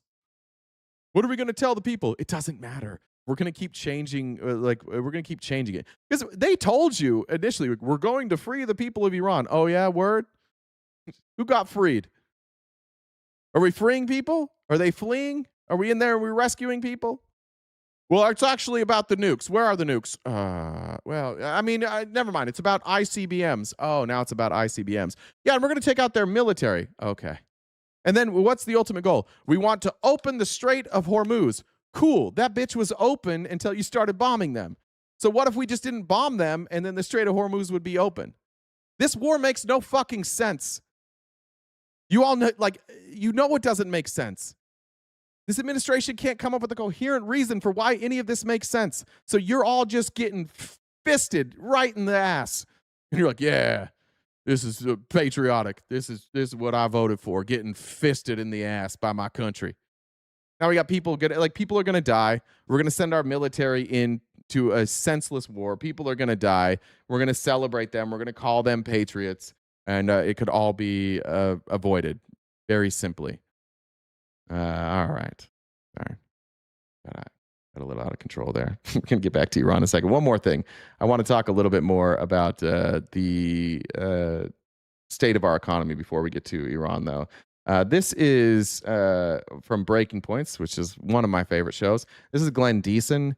He is a professor at the Department of Business, History, and Social Sciences at the University of Southeastern Norway. And this might feel alarmist to some of you. It felt alarmist to me until I thought about it. And so we're going to walk through what he says here, and we're going to try and maybe play this out a little bit and see, like, is there a scenario where he's wrong? See if we can come up with one. And MAGA, I'm going to ask you guys to engage in good faith. Rather than just take shots at me, what I need you to do is I need you to be my blind spot now. So I have my own take on economics. My take on economics is trickle-down economics is dog shit. So you're going to be, and you're in favor of trickle-down economics. So clearly I'm going to have a blind spot here of where he's wrong. So I'm gonna need you guys for just a second. You can get back to insulting me in a few minutes. We'll talk shit to each other again. I love that. I appreciate you guys being here. Honestly, it doesn't bother me. Some of it's actually kind of funny. But for like 5 minutes, can you guys drop the like fuck this guy and just give me what I'm missing? Find the blind spot here for me. As a reminder, also, while we're going through this, we are crowdfunded. You can see the gift goal in the bottom left corner or the upper left corner, depending on where you're watching. We rely on your generosity in order for us to continue to do this show every day. So if you could help us knock out that gift goal, Dollar Train, Venmo, Cash App, Super Chat, TikTok gifts, it all goes a long ways, and we appreciate you guys in advance. But again, here is Glenn Diesen, professor at the Department of Business, History, and Social Sciences at the University of Southeastern Norway, which is a long-ass title. But, you know, it can also go the other way. That is, if the United States now fails in this war, which seems more likely that it will, and part of the objectives of the Iranians is to expel the Americans from the regions, that is to not just destroy bases, but also make the Gulf states reach the conclusion that they will have more security without hosting U.S. bases, then suddenly the U.S. is no longer a key security provider in the Middle East. If it's not a key security provider, then some of the foundation of the petrodollar goes away. Why would... Okay. I actually thought he was sped up there for a second. Here's what he's saying. This war seems unwinnable. If you guys have an idea of how this war is winnable, let me know. But the collateral damage is what he's reflecting on here. So the United States goes into this alone with Israel, but then alone from our NATO allies. They don't want to be part of this war. They don't understand it either. Our allies in the Middle East, they seemed to maybe know, maybe didn't know. They're pretty quiet. There's some reporting that the Saudis are encouraging this, but the Qataris, UAE, they're being hit now with collateral strikes because we've put bases in all of these countries. And what is the obvious conclusion that some of these countries are going to be drawing right now is we allowed the United States to put military bases here to protect us. But it's not protecting us now. It's turning us into targets. Now we're being bombed because these bases are here. And it's clear that Iran has the capability to do it, and there's not a whole lot that the United States can do about it. Just yesterday, or maybe the day before, Iran was able to use, and I believe they used drones for this. Somebody correct me if they're wrong, or if it was a missile, but they were able to take out like 3 or 4 tankers and I don't know if you call it a spy, like a recon plane. And these were all, which was weird, they were all like parked in a line. I think it was in Saudi Arabia. They're taking out our infrastructure, and at the same time, they're bombing the infrastructure of these countries, and people are losing their lives. So if we don't win this war, which I don't know how we win this war, I don't even know what the fucking objective is in this war. If what they're saying, if what Rubio yesterday was basically like spelled it out, he's like, we're going to take out their military, we're going to take out their air force, we're going to take out their manufacturing, and we're going to take out their ability to create missiles. Even if we accomplish all 4 of those things, one, they can all be rebuilt, but what did we gain? And is that going to be worth it to the Saudis, to the Qataris, to the UAE, who largely were not being bothered by Iran? Then you look at our NATO allies, and our NATO allies are like, all right, we don't want to be part of this, but the United States now is saying they're going to break our alliances, and I'll get to that here in a minute, if we don't join them in this nonsense war. And if we join them in this nonsense war, then Iran is going to target us because Iran has ICBMs that reach up, I think they're saying like 2,000 miles now. So if you're Germany, if you're the UK, do you really want to be involved? The United States is separated by an ocean. We're safe over here. Our armed forces aren't safe, but we are. You can't say the same thing for Europe. You can't say the same thing for the Saudis. So it's a much bigger risk for them to join this war than it is to stay out of this war. And then they're being pressured. So where does this leave us at the end? Let's say that nobody joins the war. Where does that leave us at the end of this if we accomplish our goals? We're no longer trusted.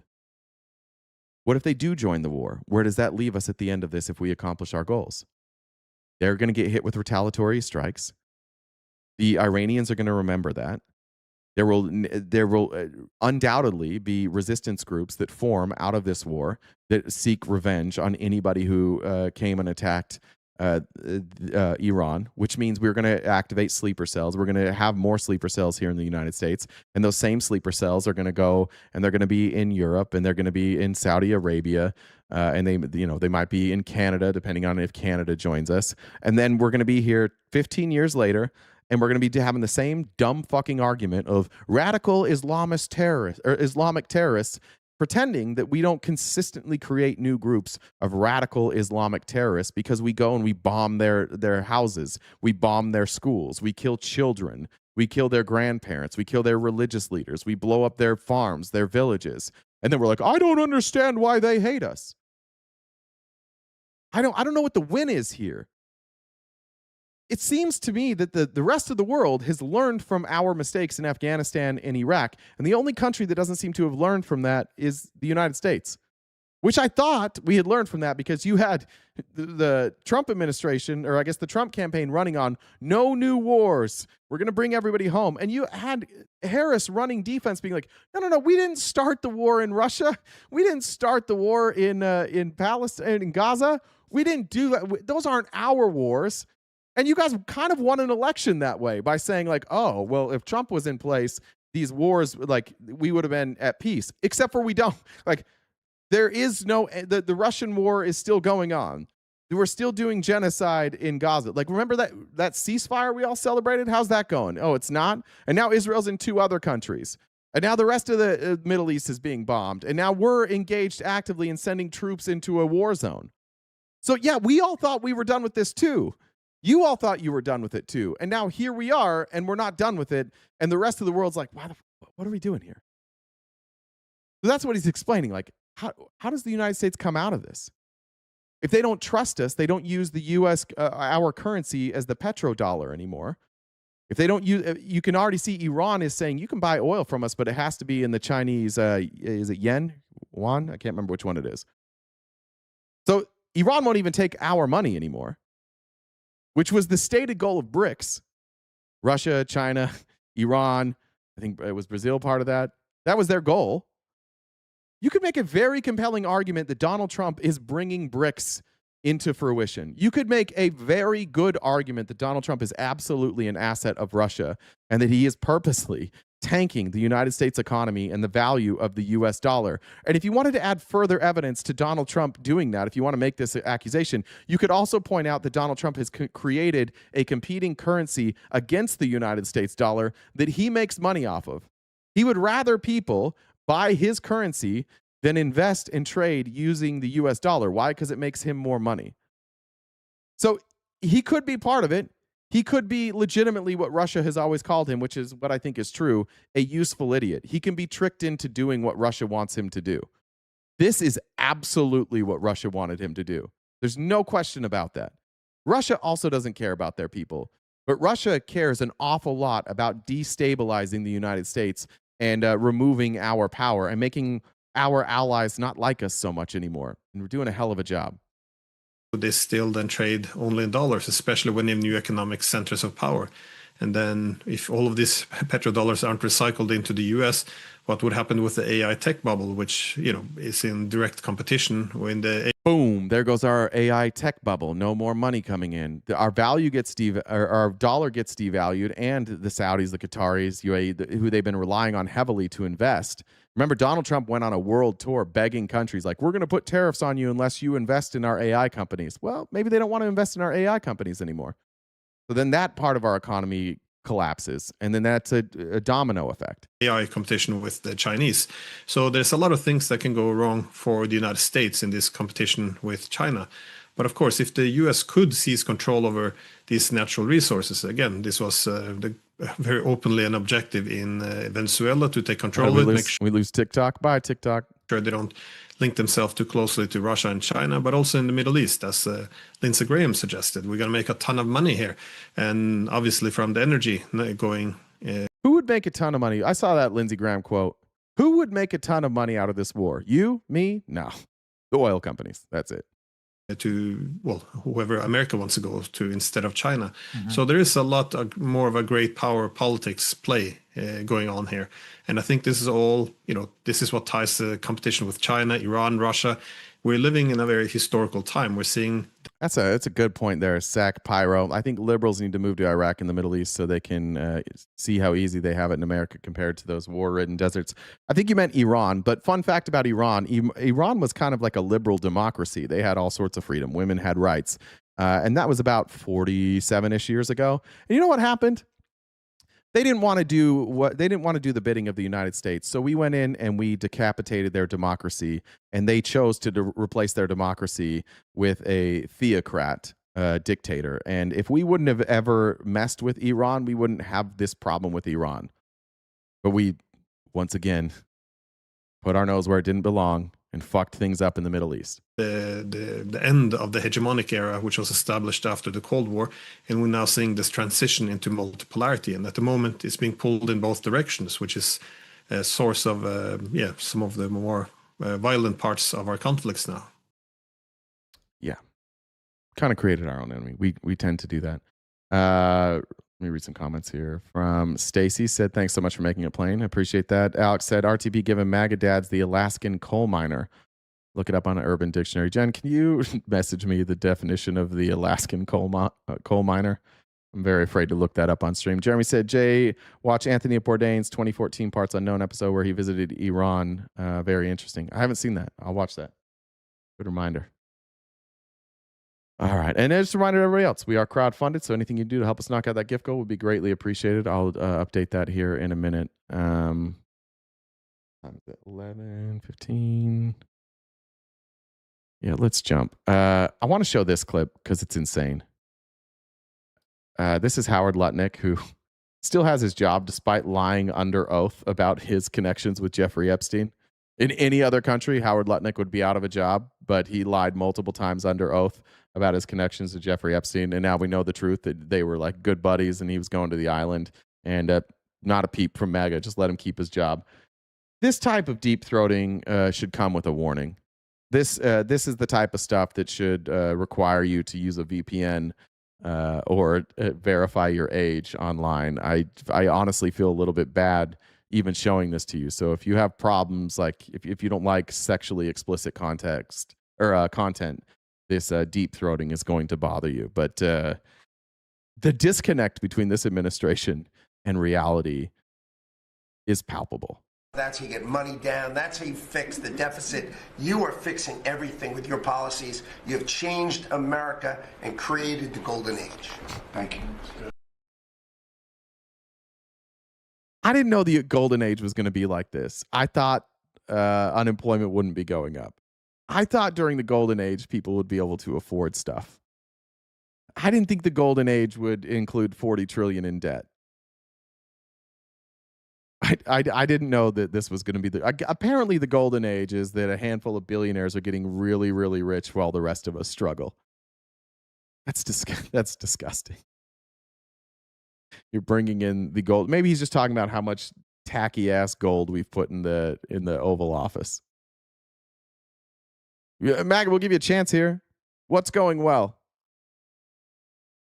If you want to defend Howard Lutnick, what part of what Trump's doing is ushered in the golden age? What, even just tell me like a state of our country that we would say like this is the golden age. He mispronounced the Gilded Age. Yeah. Thank you, Daniel, for the Antifa dues. I appreciate that. A reminder, guys, your Antifa dues. Today's the last day of the month. Make sure you get those Antifa dues in before we start assessing Antifa late fees, which that means that you have to use used masks the next time we go out and protest, and you don't want used masks. Some of these people have halitosis, and we don't want you to have to smell that. What do we got? Walmart Golden Age. The Dow's at 40,000. The warrior, everything, says Dylan. Dylan's not real. Dylan, you're a good troll. I'm going to be honest, Dylan. You're really good at trolling. And that is the proven fact that Muslims took over Iran in the 50s and then their country went to hell. Okay, Dylan. Okay, dog. You can't just say things are a proven fact and then be wrong. Better than having some liberal woman running our country into the ground. Why? I don't want some liberal woman running our country into the ground. I want an 80-year-old dipshit who craps his pants every day running it into the ground. If this country is going to be running to the ground, it's going to be a white male. I don't want no black woman being the one running it into the ground. It's so fucking stupid. Yeah, things are going really bad, but at least it's not a woman. Cool, dude. Cool. You know what's crazy? I don't know if you know this. Did you know women can come? Focus on that a little bit more. Stop hating women so much. Just focus on that a little bit more. See what you can do. You're not palpable, but if you might, palatable. You're not palatable, but if you got that skill, your life might be a little bit better. Okay. I don't want to get into too many details, but if it starts getting more wet, you're doing a good job. If it never gets wet, you might be Ben Shapiro. But fucking relax, man. I don't know why. Stop hating women. That's crazy. Think of all the children in the channel with your language. If there's children in this channel, you got to go. You can't be here. We specifically say this is not made for children. You got to go. If your kids are here, my bad. All right. Let's move on here.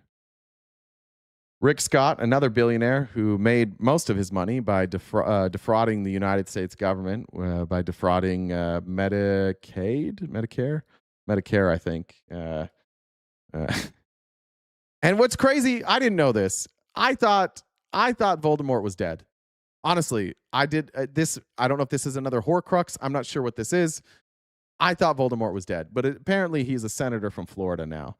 And he's a billionaire, and he doesn't give a flying fuck about gas prices. And he's probably invested in all these gas companies anyway. So he's making a fortune right now. And he's here to give all of us poors a pep talk.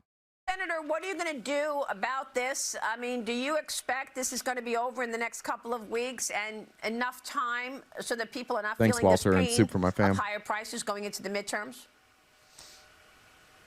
Well, number one, I grew up in a poor family, so I know this impact on gas and food prices, all that is really impacting people, and my heart goes out to them. But the president is doing the right thing. It's better to make sure. I grew up poor, so I'm sorry that you guys are poor. But the president's doing the right thing. We have to murder a bunch of Iranians and spend $1 trillion doing it. It's very important. Sure, we are not going to be destroyed by a nuclear weapon or ballistic missiles. This is he made a tough decision, which was the right Wait, what did decision. he just say? Hold on. Or ballistic missiles. This is really impacting people, and my heart goes out to them. But the president is doing the right thing. It's better to make sure we are not going to be destroyed by a nuclear weapon or ballistic missiles. They don't have a nuclear weapon, and their missiles can't reach us.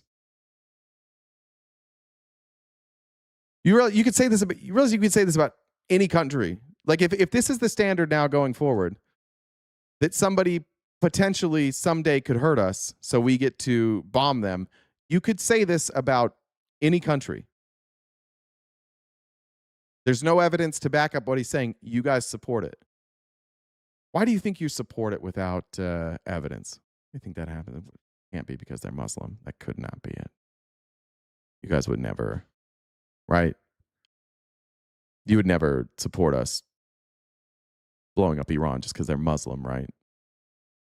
You care about innocent, but you care. It's really about those Iranian people, those 3,100 dead Iranian protesters, right?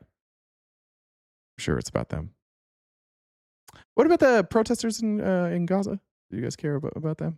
Oh no. Oh, those weren't Muslim. Oh, those were Muslims too. Yeah. So just if they're Muslims, we can kill them.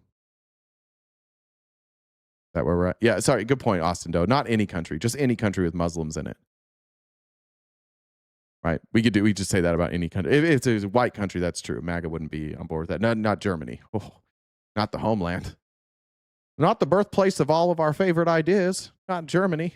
Italy? Hell no. Mussolini forever. Iran? Yeah, fuck them. This is he made a tough decision, which was the right decision, and he will do everything he can to make sure this ends quickly. So I'm appreciative of what the president's done, and I'd like gold prices to come down, but I want to be safe first. Yeah. Absolutely. Says the billionaire. He's doing the right thing. Toughen up, folks. Be patriotic. Yeah, 3,100. Yeah, Michael, find me a verified source that says 30,000. I need to go to the Middle East and see how it really is before I talk about it. So if I went to the Middle East, let's just be clear on this. If I went to the Middle East and I saw that people were being mistreated, you think I would come home and be like, you know what? There's people in the Middle East being mistreated. We should bomb the fuck out of them. We should blow up some schools too. Like we should, a school full of girls, we should blow that up.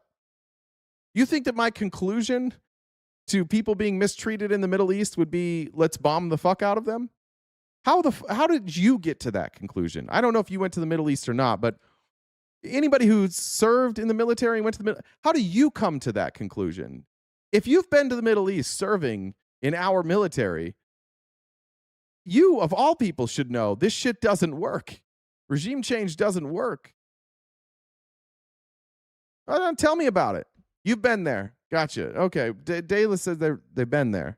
Alabama's a shithole. That's true. I've been to Alabama. There's some rough parts in South Carolina I've been to. Is that what you guys have determined? I went there in the military and I've determined that they're mistreated, so we have to bomb children. Cool. Can you explain that? Remember the Gulf War? Yeah, big mistake. Am I implying the school was intentional? If it wasn't intentional, we're dumber than I thought. Yeah, I think it was intentional. Be honest. I do. I don't think that they value human life.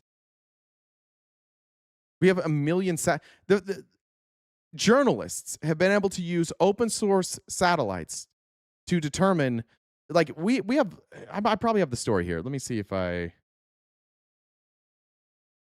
think I have it.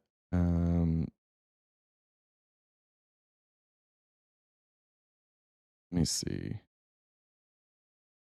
This might be a good time to get there. Yeah, former CIA officer Josephine Gilio. This is somebody who worked in intelligence. Listen to how for our country, by the way, listen to how she explains it. And it was, without a doubt, a school if you looked at it through satellite imagery. It was, without a doubt, a school when you looked at it through the onboard camera of the Tomahawk missile. It was clear. Now let's talk about when the attack started on Iran. 10 a.m. At 10 a.m., Israel, along with the United States, began attacking Iran. By 10:20, the staff at Minab school began evacuating the children. So they knew? How bad is our intelligence? Iran's intelligence is so much better that they started they knew what was headed their way, but we didn't know what we were targeting. You have two options when it comes to this school. One, we did it on purpose. Two, our military is entirely incompetent. Or at least maybe not the entire, let me take that back.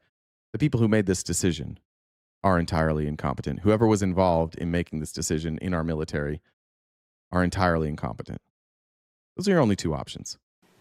Strike one. Hit the school. The kids moved to the prayer room. Strike two. Hit the prayer room. 163 kids dead. Strike three. Hit nearby. Three? We're triple tapping a school? You want me to say that we're the good guys? You want me to ignore all this shit?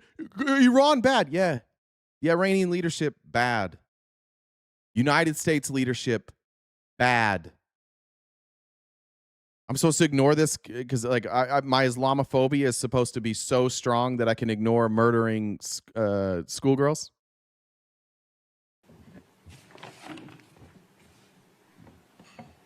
Multiple sources, including intelligence reports, regional sources, and U.S. officials are required to confirm a target for the U.S. Navy and military operations to ensure accuracy and reduce errors. This is how it works. This is how it worked that day. NBC News reports USS Sprunet. Hey, Rib Tip, how this is? It was on a base with many buildings. How the fuck do you not understand? It wasn't on a base. There were military buildings there, and guess what? Our intelligence is so fucking shitty. Do you know which of those buildings had people in it? Only the motherfucking school. The buildings had been abandoned for weeks. But our intelligence under this administration is fucking dog shit. Why is that? Because Pete Hegseth's a fucking moron. He's a drunk, disgraced, booted out of his own unit in D.C., in the D.C. National Guard.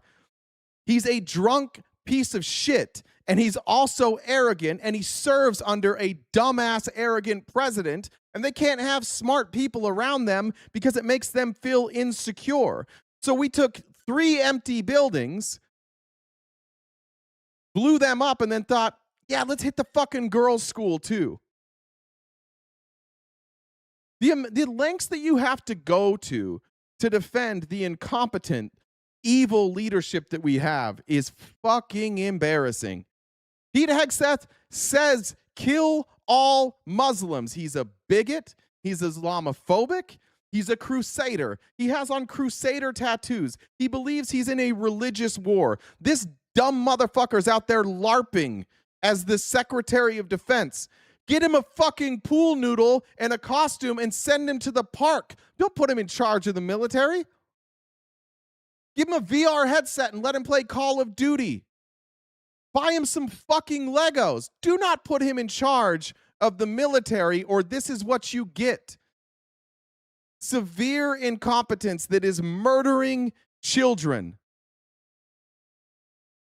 And then you're like, oh, this is totally justified. Jesus Christ, you guys got to get it together. A guided missile destroyer shot the Tomahawk. Commander Leigh R. Tate, Executive Officer Jeffrey E. York, commanded USS Sprunet, who shot a Tomahawk and killed 165 little girls. And then our dipshit president went, well, I actually heard that it was Iran's Tomahawk.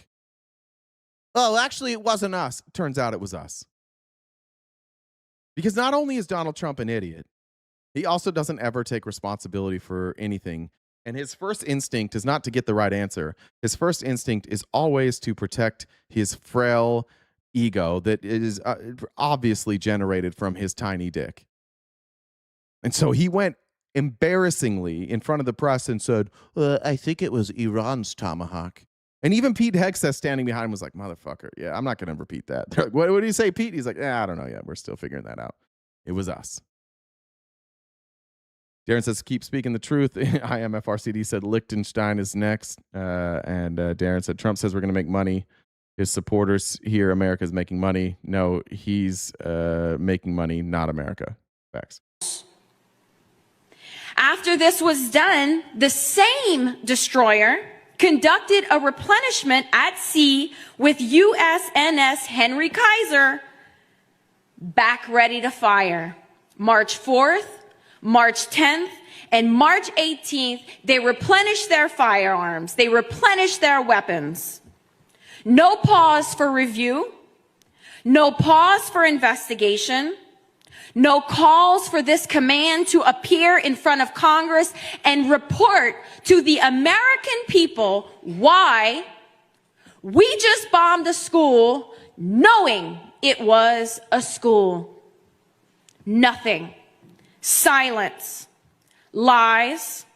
Excuses. Who are the terrorists? Who are the bad guys in this story? This is the story of our timeline. by our own definition of terrorism, and I can say this as a former counterterrorist officer, we are the terrorists. We are the bad guys.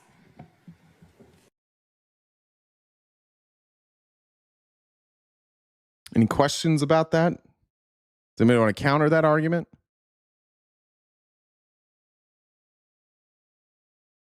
Or do you just want to play whataboutism?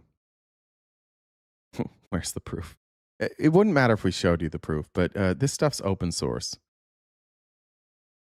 You can figure, like, people because of satellite imagery. In fact, I have it on here. I think it's from yesterday. Let me go yesterday. This is actually a good time to bring this up. I wasn't sure how to use this clip, so I'm glad you asked that question. How do we find out?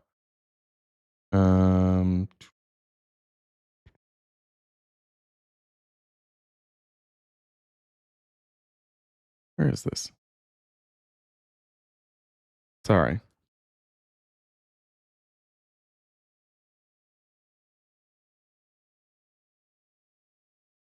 Here it is. The ex-Google project manager. This is how we know. This is really cool, actually. All right, this so is a week ago. This is what's so different. And this is why, like, you look back at the Iraq war and you look back at Afghanistan, and we kind of just had to take our government's word for it. We didn't have access to this stuff. So we just believed Netanyahu. We believed our government. We didn't have access. But now, like, we can see everything. So this is a former project manager at Google who built what's called a God's Eye, which is just, I think that's a video game term, right? So that you can see, like, the entire map. Look how cool this is. And this is how we can find stuff out. And this is how we keep finding out that our government is lying to us about this war. And but by the way, once they're caught lying, they kind of just admit it. That's another reason to just stand by the opinion that these guys are incompetent, because they don't seem to even realize that the lies that they tell can be fact checked. We don't just have to believe them anymore. So I built Worldview. Basically my personal geospatial command center with live open source intelligence all running in my browser. It was just a prototype, a fun weekend project, but the internet kinda went crazy over it. It's like being shared by all these people. Oh yeah, I vibe coded Palantir. Like, then Saturday morning, the Iran strikes happen. And I'm sitting there watching the news and I suddenly realize, holy crap, I'm sitting on the perfect infrastructure to actually monitor this situation. So while just a reminder, guys, now this video is going to go for a little while and I'm going to get really distracted. So just a reminder, we are crowdfunded. We're about halfway done with our gift goal, and I appreciate you guys for that. If you could help us knock that out. We've got an hour and a half left. I do have a hard stop today. I got to go pick up my daughter. So if you can help us knock that out in the next hour and a half, that would be greatly appreciated. But enjoy this. This is different for me, and I'm probably not the best presenter of this information, so I probably won't talk too much. But this was fascinating for me to watch. Blue Chew says, did you hear J6ers are now suing Capitol Police? I think that got rejected. I think I didn't know they were, but I'm pretty sure I saw that the judge was basically like, nah, you can't do that. Site Studios said, whatever Democrat wants to win in 2028 needs to make sure Trump, Hegseth, and the entire administration, including ICE agents, are held accountable and prosecuted to the fullest extent of the law. I think that'll be a popular thing for them to say, for sure. I don't know how possible all of that is, but anybody running, if they say that, I think that'll be a popular sentiment. And I think that there's a certain amount of Trump voters that would agree with that. This was happening, I set loose thanks, Dylan. Appreciate that. AI agent swarm to basically capture every open source signal that I could find before the cache is clear. And what I got back is a full 4D reconstruction of Operation Epic Fury. From the satellites flying over, to the first strike, to ships and planes getting rerouted, to the retaliatory response, it's all captured and replayable on a 3D globe. And I'm gonna break it down for you minute by minute what actually happened and show you some intel you're not gonna see anywhere else, unless you have a security clearance. Let's get into it. All right, welcome to Worldview. We're now in playback mode, and on the bottom, you'll see we have the entire timeline of Operation Epic Fury, the entire strike on Iran and the response therein. I've got all. Can you guys imagine if I showed up with a program like this? I was like, look what I put together. This is fascinating to me. I apologize if you guys don't love this. This is absolutely fascinating to me.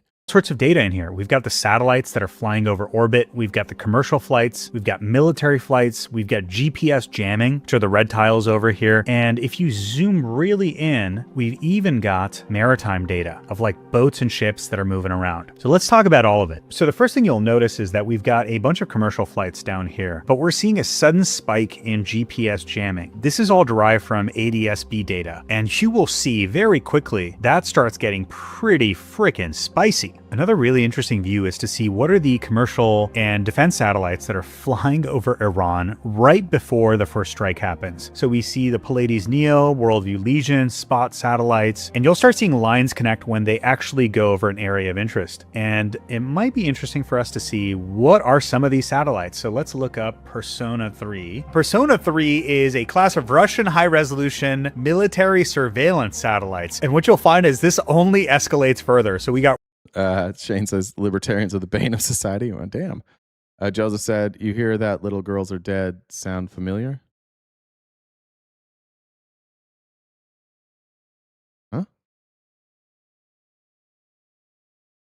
Worldview, which is Maxar Vantor, commercial satellite imagery provider. We've got Gaofen 11. Let's look that one up real quick. So Gaofen 11 and 12 are Chinese high-resolution microwave remote sensing satellites. There's the Worldview constellation again, Worldview Legion. There we got Gaofen 12, the Chinese satellite going over Iran. Directly over the point of interest. We got Capella and Gaofen. So Capella is a synthetic... So what we have here is evidence that the Chinese and the Russians are absolutely aiding Iran in this war, and they're able to catch what the United States is doing early. Aperture radar satellite, the thing that was used to like map the stuff below the pyramids that's been going viral. And the cool thing about synthetic aperture radar is like it can see through clouds. So whether you have clouds or not, this thing will penetrate. Pleiades Neo, a really nice European satellite, another Chinese satellite. And so as we get to 0 hour here with the first strike, you'll see a lot of countries are interested in what's going down. Of course, you got the Chinese, we got the Russians, and let's take a second to look at this satellite over here. USA 234 Topaz. Wonder what that is. Oh, that's right. Cool. Very cool. All right, so we have 0 hour strike on the nuclear base in Iran and the Topaz military spy satellites going over. And then right after, you have a flurry of activity. The Chinese and the Americans making sure they're imaging what it is they bombed. So my guess is what's happening is the initial satellites are documenting the initial positions, and then right after events start escalating, you've got other satellites imaging what happened after the fact. So what you'll notice is other events pop up on the map. They're typically very closely aligned with satellites flying over. Bob says they can't catch it early but can't stop it. True. I think you mean they can catch it early but can't stop it. That's true. Are we laughing about bombing a girls' school? You can see us do it, but you can't stop it. Thanks, Colin. And there we go, Tehran's in internet blackout. But the satellites fly over Iran just continues, especially as you see strikes in other parts of the country. And by the way, this doesn't include all the other spy satellites, because a few of them just aren't tracked, or we only have the last known position for when, you know, the open source folks are actually doing the tracking. And then, as all the strikes complete, we get a complete... Thanks, Johnny. Good to see you, buddy. New sweep. We got the spy satellites going over, we got the commercial satellites, all of them. And by the way, like 90% of the business of most of these commercial satellite providers is the US government. And then it's like companies like Google, Apple, and Microsoft for maps and things like this. So very cool. I haven't seen anyone else really correlate satellite flyovers with these type of global events, which makes a ton of sense, right? Like, what are the areas of interest that are being imaged? And what does that tell us about the various sites? John, I would just say this, John. You said it's not that it was done purposely. War is not good that it happened, though. One, I don't know if this is war. Trump is specifically saying it's not war. It's clearly an attack. Two, I would hope that it wasn't done on purpose. But three, we have enough intelligence to not fuck up that bad. And I'm just saying, like, if it was my kid in that school, I wouldn't give a goddamn if it was on purpose or if it was incompetence. At the end of the day, children are dead, and people should pay for that. People should lose their jobs over that. Has anybody lost their job for bombing that school? Has there been an apology? It's 100% a war. Well, listen, take that up with Trump. Trump keeps saying it's not a war. Don't get mad at me. I'm just repeating what the president says. So another interesting thing that you'll notice here is, like, obviously we got a bunch of commercial flights, but as GPS... DeBob says, imagine if their government didn't put nuclear facilities next to a girls' school just so they can hide behind them like cowards. Those weren't nuclear facilities, Bob. Good try. jamming intensifies and we get close. And once again, all the military facilities were empty and our intelligence apparently is dog shit. So instead of really hurting them at all, we bombed some empty buildings and then murdered a bunch of girls. So cool. Bob's victim blaming now. It's their fault. Search words 0 hour. Notice how a bunch of these flights start redirecting. They're just going straight right, like, I'm getting the hell out of Dodge. I ain't going that way. But yet, there are a few brave ones that trudge on. Let's see which ones those are. Let's see, we got THY 631 and VIR 354. And okay, this is... Now we got Tehran in a freaking blackout. And you've still got a bunch of these flights that are stuck in the middle of this all. And these flights that are continuing, they're going full Leroy Jenkins. And this one is Turkish Airlines. They want to get to Turkey, which is on the other side, which kind of makes sense, right? Like there's a bunch of commercial air traffic and stuff going on over here. Imagine being on that flight. Like, as you can see now, we're passing over Tehran, which is being bombed relentlessly by the United States and Israel. And we'll be arriving at our destination in Turkey in about 45 minutes. So enjoy the fireworks. Here. But yeah, imagine being on these flights as shit's going down. Oh my God, that has to be absolutely crazy. And meanwhile, all these other flights that we saw that are getting the hell out of Dodge are just happy to be out just in the nick of time before Iran is declared a no-fly zone. Now let's take a look at the various airspaces getting shut down after the first strike happens. Very quickly, you'll see that as soon as Iran's a no-fly zone, Iraq is right next to it, right? Like they're the next to go down. They're like, holy shit, get the hell out of Dodge. This is about to go crazy. And you'll see Iraq pop up over here. So their airspace is... A lot of people have said this, but as we're discussing this, but you can see from this map just like the terrain difference between Iraq and Iran. Like this is why this is such a unwinnable war for us. Like these are mountains. They can hide weapons. They have missile launchers hidden all throughout these mountains. They have decoys everywhere. They're hiding their uranium through here. This is very, very different from Iraq. If you remember the evidence that we were given by Netanyahu that Iraq had weapons of mass destruction, there were basically like all these bases out in the desert, and you could just see trucks like going in and out of these bases, and they're like, they're burying them in the desert. Like these are two very different topographies, and obviously Iran is a lot bigger. Largely cleared out, and then the other Gulf countries are going to follow suit. So you'll see right as we get to about here, Kuwait closes down its airspace. These are Iran's retaliatory strikes, right? So the US has air bases all over the place, right? Including in Bahrain and Qatar. And you'll see they're going to get targeted next by the Iranis. So there we go. That's the 5th Fleet. That's a military base run by the US. Now here's the part that we were talking about earlier is that these people who have signed, you know, the Abraham Peace Accords, Trump brought peace to the Middle East. These are all the countries that signed that. Do you feel like it's peace now? Now all of a sudden they're getting bombed. And how much of that are they willing to take for the United States? Are they willing to continue to take a beating for the United States just so that we can take out Iran's leadership, or I guess their military, and then Iran will just still exist? That got hit. You get Al Udeid that was hit as well. And with some of the air defense systems, you've got civilian bleed over, right? Like basically crap falling out of the sky in civilian zones. Okay, so as all the airspaces are all shut down, and then Kuwait gets hit. Now this part of the world has some of the busiest commercial air traffic, and you will see a cascading effect as these no-fly zones pop up, right? So Tehran's down at this point. As we mentioned, you got a bunch of the strikes going down. Another interesting thing to see is if we go back to the start, and now I give you a much faster time lapse, basically 15 minutes per second, you can notice how robust the commercial air traffic is between this region, right? This is one of the busiest areas in the world, and you'll see the moment at all these no-fly zones come up, this commercial traffic is going to completely thin out. So look at this, all completely gone. And what's funny is, like, if I zoom in and actually slow things down, you can see a bunch of planes go into this like holding formation before they figure out where the hell are they supposed to actually go. It's kind of crazy. It's like, what do we do? What do we do? Oh my God. And it's so crazy that we can just see all this shit now. This is why the reason we're showing this video, somebody's like, how do we know we're being told the truth? Because we can see. We have satellite imagery. Like all this stuff's open source now. And all the airspaces start shutting down. They're like, oh shit, the UAE shut down. Where do we go now? And so they like creep right below between these like no-fly zones and pop out over here. By the way, a bunch of these yellow planes are military planes. So another interesting thing to observe is after the air traffic completely clears out, what about maritime trade, right? Like this is the Gulf region. What happened is essentially the Strait of Hormuz got closed down. Essentially the Islamic Revolutionary Guard was like, yo, this is basically closed. AJ said these girls were part of their future. They held the next generation. This was 100% on purpose, especially to a party who only see girls as baby makers. Look, I don't want to make that accusation. I don't want to say 100%. I will say I can't rule it out until we see, like, I'm not going to rule out Pete Hegseth and Donald Trump. No, like whether they thought it would be collateral damage or not, there's no excuse for them to not know that one, that was a school, and two, that those girls would be in school at the time. There's no excuse for that.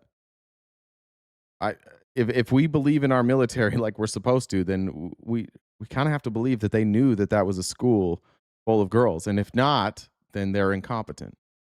Get the hell out of here. There were reports of some ships being attacked. Judge said 4 little girls were killed in a church bombing. I don't know where that one is. And by the way, as all these other tankers are clearing out, this is the tanker that actually got hit. Now what's crazy is if I come out to about the zoom level and just play everything at a much faster clip, like a time lapse if you will, being able to see the GPS jamming intensify. You've got commercial traffic that's like trying to make its way in and immediately starts getting the hell out of Dodge. You've got all the military and commercial satellites that are trying to image the area of interest. Yeah, Trollope, have they shown a single shred of remorse for the girls' school? I haven't seen it. That's about to get totally bombed. And then suddenly back to back with actual OSINT data, like things happening on the ground, completely correlated on a 3D globe, seeing all the strikes pan out. Then you go down and see like the Gulf airspace completely get cleared out. And then you get to see the cascading impact of all the other countries around close their airspace. The retaliatory strikes, airspace over here getting closed down. And then of course, when we zoom in, we've got the Gulf of... Obama did the same thing. He hit a school when he was president, bombing other countries. Obama got a lot of criticism for the bombing that he did, including criticism from me. At the time, however, I was a Republican working for Mitt Romney, so it would have been a little bit different criticism. But yeah, every president has done things in my lifetime that were wrong. Again, you won't admit that Trump did something wrong, K-Dog. Say that Trump fucked up. Say it. In the chat, say, Trump and Hegseth fucked up and they killed a bunch of girls at a girls' school. You're only bringing this up so that you can feel better about your support for this administration. Hormuz over here and the closures that happen. I mean, it's kind of crazy that I'm able to put this stuff together. It's really cool to see folks who worked at Lockheed Martin and DARPA talk about this. And I mean, like, I would echo this too. Like, I spent so many years working on Google Maps, Google Earth, and a bunch of AR 3D platform stuff with so many talented engineers. And I cannot tell you how insane it is that I was able to do this over a freaking weekend just by myself. And it's interesting, right? Like when I shared my worldview project. I'm going to leave it there. What about Iran's dead protesters? Talk about them. We already did, bud. You must be joining late. We already talked about the protesters that were killed by the Iranian government. You can go back and rewind it and watch. All right. Okay, about 20 more minutes. Okay, I want to talk about oil real quick. Then I want to get into a couple Mehdi Hassan interviews, and that might be it for today. But let's talk to Mr. Global today. As oil jumped to 105, why? Has changed with the war in Iran to cause oil prices to jump past $105 today. If you've been paying attention, they've pretty much stayed in the 90s. They've dropped down into the 80s a couple of times. And now they're just steadily climbing and have surpassed $105. So what exactly is causing that? What's different? I think the main thing is probably that the Houthis... Guys, patriotic American vet wants us to know that what Trump is doing is not a fuck up. It's 47 years of being the target of Iran. So Trump didn't fuck up by bombing that girls' school. Patriotic American vet wants us to know that those girls had it coming and that we should continue to blow up more schools full of children. Is that what you're saying there? I appreciate you confirming what we believed about many of you, that you don't give a single solitary fuck about children. Have entered the war, because what this does is it expands the war geographically. A lot of it is because the Houthis have entered the war now, and this expands the war a lot geographically. They've already struck Israel and are threatening to close the Bab el-Mandeb Strait, which I believe they absolutely will the moment we put troops on the ground. which is another thing that is causing oil prices to rise more. Now, I've told you before that oil prices will rise if the Houthis enter the war and if we put troops on the ground. Putting troops on the ground right now is just adding a war premium or a risk premium to the price of oil. The Houthis entering has also contributed. But if we put troops on the ground and try to go into Iran or take Karg Island, that $105 that's going to go up. It's going to go up. It just is. The risk of closing Bab el-Mandeb Strait will make oil go up. If it gets closed, it's going to go up a lot. Because now do you not only have the Strait of Hormuz closed, 20% of the world's oil, but now you've effectively shut off a lot of the bypass as well, going through the East-West pipeline and the Fujairah pipeline, been able to get a few million barrels a day around the Strait of Hormuz. That would effectively choke that off a lot more, as everything would have to go through the Suez Canal at that point, and that will add 2 to 3 weeks to delivery time of anything that does make it out of the Red Sea. Now, one thing I've told you guys from the beginning is everything regarding this war and oil prices and gas prices is about time. It's about time. And this entire war up to this point has just been airstrikes. And what that means is this whole time we've been able to pull out very quickly. Like this war could end at any time when it's totally based on just airstrikes. Troops on the ground, which most people are now convinced we're going to do, means a prolonged war and a... If we're not putting boots on the ground and we're just staging American troops in the area, then we're putting American troops in harm's way for what reason? Prolonged conflict. That adds a lot of time to when markets believe the war will actually be over, and that will contribute a lot to oil prices as well. Time is obviously important because the longer you have oil disruptions, the worse they are.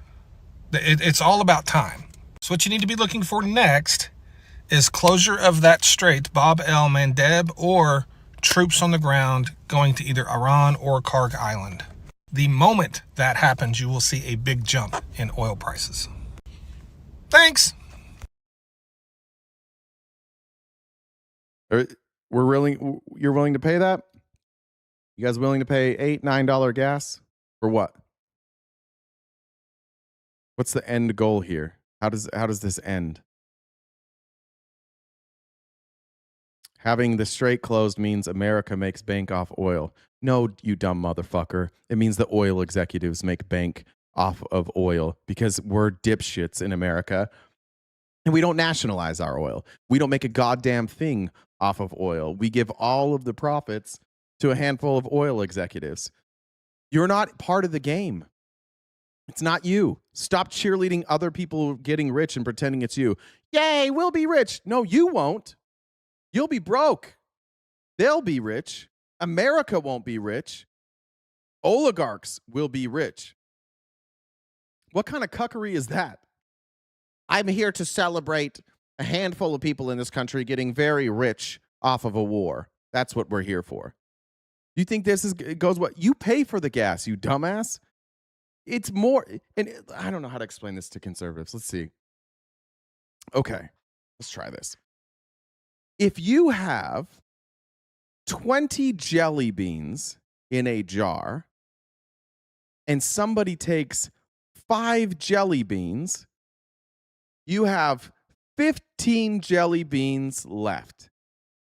Now, if you have 20 jelly beans in a jar and someone takes 10 jelly beans, you have 10 jelly beans left. So in the scenario where people take less of your jelly beans, you have more jelly beans. The same can be said with money. If it costs you $80 to fill up a tank of gas versus $160 to fill up a tank of gas, you will have more money left over if you pay $80.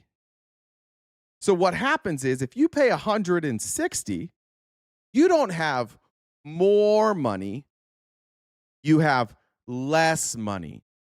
And where does all your monies go? to the oil company. Now, do they give you any of that money? No, they don't. Do they give it to America? No, they don't do that. Do they pay taxes? Not really. So America doesn't get rich. They get rich. You get poor. You have less jelly beans. I can't make that more simple. MAGA, if you can't follow that, I don't know what to do. Hopefully that makes sense to you, though. Oil companies making money doesn't help you one goddamn bit. All right. I want to actually let me skip to this one. I want to skip to this interview here from Piers Morgan with Rudy Giuliani. And the reason I wanted to show this is because Rudy Giuliani for MAGA is actually like top tier. As far as intelligence goes for MAGA, top tier. This is somebody who has been involved in right-wing politics forever. And if your politicians can't explain to you what the problems are, if they can't give examples of what these problems are, perhaps you are being gaslit. I have people from England telling me you're going to be a Muslim country in 10 years. I mean, the Anglican Church, the Roman Catholic Church is bigger in England now than the Anglican Church. And Charles III might be the Muslim monarch of England. I mean, they're taking over. And they want to take over, and it's their aim. And Iran is the fuel behind that. You take out the Islamic Republic of Iran, the whole thing moves in the other direction. You realise, Rudy, only 5% of the UK is Muslim, do you?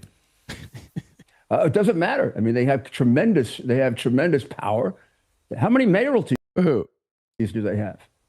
I mean, They have a few mayoralties, but this idea, there's a lot of Americans are increasingly concerned that a lot of you guys seem to have this idea that we're literally being overrun by Muslims. And I don't know where it's coming from, because I live here. I live in London. I don't get any feeling I'm being overrun by Muslims. Well, I mean, I was in London about a year and a half ago, and it seemed to me there were an awful lot of women with veils on that I'd never seen before. I'd imagine that everybody you saw in London was somebody you hadn't seen before.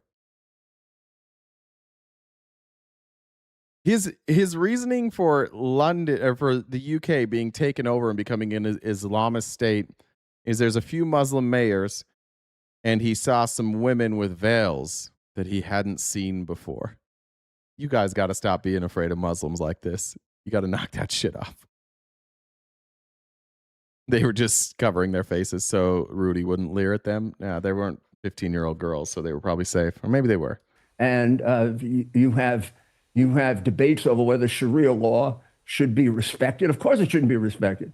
Sharia law is a cult of death. Huh? If somebody lives by Sharia law and they don't break any of your laws, then it doesn't matter. Sharia law isn't a cult. Islam is, Christianity is, Catholicism is. All by definition cult. And I guess all of those religions have been responsible for death. I guess if you want to do it that way. This is how pathetic it gets. Like when conservatives talk to each other, there's no pushback here.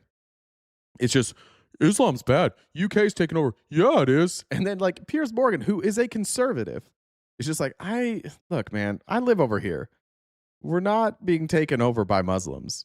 We're not we're not being taken over by Sharia law. In fact, what Rudy said there, because Rudy's on his back foot now, is like, people debate whether or not Sharia law should be respected.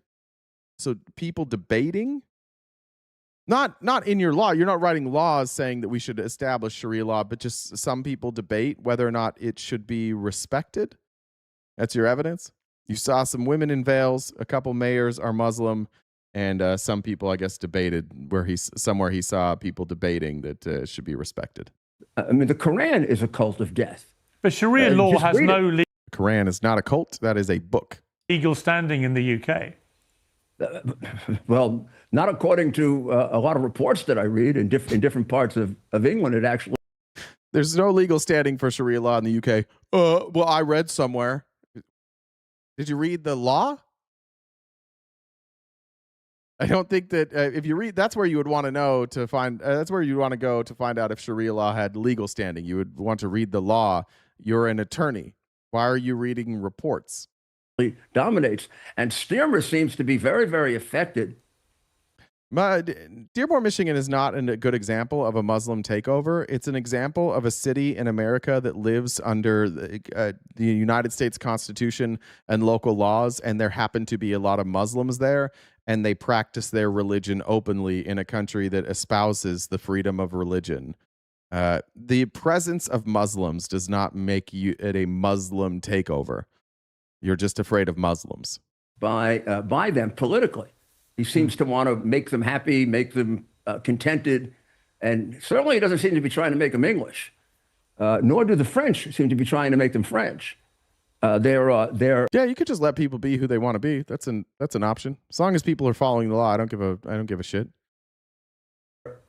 They're contrary to immigration and assimilation. They just do the immigration part, and then follow Muhammad. What did Muhammad tell them to do? Take over. You're suggesting that all the millions of Muslims who live in the UK. I'm sorry. I have read the Quran. I don't remember anywhere in the Quran where Muhammad said that the Muslims should take over the UK. I might have missed that part. Have a kind of radical mindset, and I would say back to you that is simply not the case. All the evidence suggests that is not the case.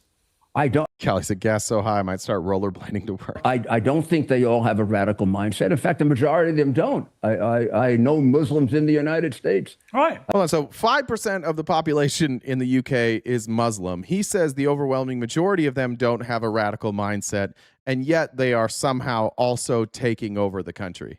This is incoherent, even for Rudy. I've studied the Quran. You have about the same number of Muslims in the United States as we have here, and most of them have assimilated very well. Yeah. So, again, this is how you trick conservatives. You just play on their phobias, and their phobias generally, like if you find brown people, that's usually going to work on conservatives. All right. This may take up the rest of the time. I'm not sure, but this was an awesome segment by Mehdi Hassan here. He went on, or not segment, he went on with the Trigonometry podcast, which is Zionist for sure, capitalist for sure. And this is what happens when you're just a any Zionist, honestly. Because Zionism is more of a feeling and an entitlement than anything else. And if you talk to anybody who knows anything at all about Zionism and how it's just repackaged fascism, it's going to be really tough for you to make a coherent argument for Zionism. And if you bring on Mehdi Hassan as a Zionist, I have to assume you just wanted to be dog walked. There's no way they thought this was going to go well. What do you make of it? Sky Fox says, maggots are so terrified of everything. Muslims, trans people, women, immigrants, fake Iranian nukes, basic hygiene, reading books. Floss. Right now, I think it's a disaster. I don't think it was legal. I don't think it was justifiable. I don't think it was necessary. I think it's self-destructive. I don't think it's in the US's national interest. And I think a lot of innocent people are dying as we speak without any real justification. Why do you think it's happening? I don't know. You said go to Europe and see what's going on before you start saying stupid shit on the show. Do you know that Piers Morgan, I was showing Piers Morgan, who lives in the UK. That was Piers Morgan talking, not me. I was repeating what he said, which is that the Muslims are 5% of the population. And both he and Rudy Giuliani agreed that 5% of the population, the overwhelming majority of them, are not radical fundamentalist Islamic terrorists. And then I just repeated that. So I have to go to the UK now? Got it. Will I see something different? Will I see that it's more than 5%? What will I see? Muslims existing? What if I'm not scared about that? What if I see a Muslim and I don't get scared? Then what do I do? Do I have to be afraid of Muslims in order for this trip to scare me? Many reasons. One of the main reasons was expressed by Secretary of State Marco Rubio before he tried to walk it back, where he said that we were told, this is Rubio's words, I'm paraphrasing, that Israel was about to attack Iran. And if they had attacked Iran, Iran would have attacked us. So we decided to attack first, which is kind of... Oh, we got some UK folks here who are saying they don't have a problem with Muslims in the UK. Do they need to go there too? Or since they're there, can they have an opinion? Insane on multiple levels. Number one, if you thought Israel was going to attack Iran, just stop Israel from attacking Iran. It's your client state. Number two, imagine if you're at home and you're like, my brother's about to get drunk and drive the family car and wreck it. I'm going to wreck it first. So it's a bizarre argument to say they were going to attack, so we attacked first. So Israel plays a big role in this. I don't think it's the only role. Joe Kent, who has just quit the Trump administration, director of counterterrorism, he wrote a letter saying, it's all Israel. Israel manipulated us into war. I think that takes away too much responsibility from Donald Trump, from Lindsey Graham, from the US government and hawks in the US who have long wanted a confrontation with Iran. You know, we're all old enough to remember the Iraq War. We're old enough to remember George Bush, Dick Cheney. They wanted to go into Iran at the time too. They didn't. George Bush was smart enough not to do that after the disaster in Iraq. Benjamin Netanyahu's on the record saying, I've dreamed of attacking Iran for 40 years. Trump's the first president to let me do it. Why would President Trump, who's on the record repeatedly saying no more foreign wars, no more... Angie said, did you see the LDS, they shortened LDS church on Sundays? Again? Good for you, Mormons. Shorter church. Forever wars. Why would he do this now? I think now is the good question, Constantine. It's about the timing, because Donald Trump is not an anti-war. I never accepted the bullshit that he was anti-war. I was one of the people in 2024 who said, don't buy this crap he's running on. He went to Michigan and told Muslims, vote for me. There'll be no wars in the Middle East. No Muslims will die. If you vote for Kamala Harris and Liz Cheney, they're going to bomb the whole of the Middle East. I never bought that stuff. I remember his first term. He was pretty belligerent. Why not? Why didn't you buy it? Because in his first term, he expanded drone strikes. He killed Qasem Soleimani. He bombed Somalia at a rate. We never talk about countries like Somalia. There was nothing in his first term that said this guy is not totally happy with war. Look at the people he hired. Marco Rubio, Pete Hegseth. Look at his best friend in the Senate, Lindsey Graham, a man who's never met a country he doesn't want to invade. So I never bought that, and unfortunately I've been vindicated. In his first year, he bombed, I think, 7 countries in 12 months last year. He just bombed Nigeria on Christmas Day. We've all just moved on from that randomly. He started this year with Venezuela, regime change, Maduro. And then Iran, the timing is interesting. Is it just Benjamin Netanyahu playing for a fall? Partly, yes. Netanyahu's kind of admitted it. Is it the old belligerence of Donald Trump with a country that won't bow down to him? Is it Witkoff and Kushner screwing up the negotiations, not understanding what was going on, which a lot of reporting is suggesting? Zateo, my company, did a poll of the American public recently, found 52% of Americans think the Epstein files was one of the reasons Trump went to war. You might think mad conspiracy theory. A majority of Americans believe that is one of the reasons he went to war. So I think it's a mix of things. Israel obviously played a big role in that. And I think now he's in it, he's doubling down, tripling down. He could just declare victory. People like Tucker Carlson have called him or called proxies of his and said, just say mission accomplished and go home. Just say I killed Khamenei, I degraded their military, blah, blah, blah, and go home like you did last year after the 12-day war. He won't do it. He's quadrupling down as we speak. The only redeeming feature of the Republican Party right now is they just say the quiet part out loud. So Lindsey Graham told the Wall Street... The only redeeming part is that they're like, I hate Muslims. That's it. That's the only... there's no excuse for this war. There's no justification for this war. There's no outcome of this war that makes any fucking sense. There's no goal in mind. You're just saying it. You're like, well, I don't like them. I don't really like them at all, and they do some bad things sometimes. So we're gonna bomb them. Journal that I went to Israel and Israel showed me intel that made me think we've got to go to war. That's bizarre. A United States senator went to a foreign government for intel. Then he says, I met with Netanyahu and I coached him, his words, not mine, on how to persuade Trump to get into this war. Again, bizarre that a United States senator and a foreign leader are discussing how they're going to coach, how they're going to persuade, manipulate a sitting president into war. So they're saying this stuff out loud. I'm not absolving Trump of responsibility, but nor am I saying Israel didn't play. Would we be in this war were it not for Israel? No. The real answer is probably that Trump's attention span is limited and he likes big, bold things. He gets really bored really easily. And so if you come to him and you're like, we're gonna work on this diplomatic plan, and over the course of the 3 years, we're gonna progressively get closer with Iran to a new agreement, and then like Pete Hegseth's like, fine. What if though we had some really cool names like Operation Epic Fury, and we just started bombing the fuck out of them? Look, here's a video. Here's an AI rendition of all the cool things we could do with our weapons. I think it's honestly that simple sometimes. Donald Trump is bored with diplomacy. He has no need for that in his life as a politician and as the commander-in-chief. He never does that. He wakes up every day and picks a fight with somebody. He does not want to sit down and get along with people. He wants big, bold headlines all the time. It literally could be as simple as that. Is that the worst people around him were like, look at this, there's some big boom booms. And he's like, I like big boom booms. I made a big boom boom in my pants. And they're like, well, this is a different boom boom. We get to boom boom some Muslims. I like that.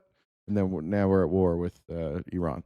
I think that's very clear. Of course. And by the way, if we stop the war tomorrow, just one last point, if Trump would say we're done, we're over, then one of the reasons I think he's not is because he's been told the Israelis aren't stopping. And therefore, as long as the Israelis go, we go. You know, you watched the Ted Cruz interview with Tucker Carlson that went viral not long ago. Cruz says, I came into politics to defend Israel.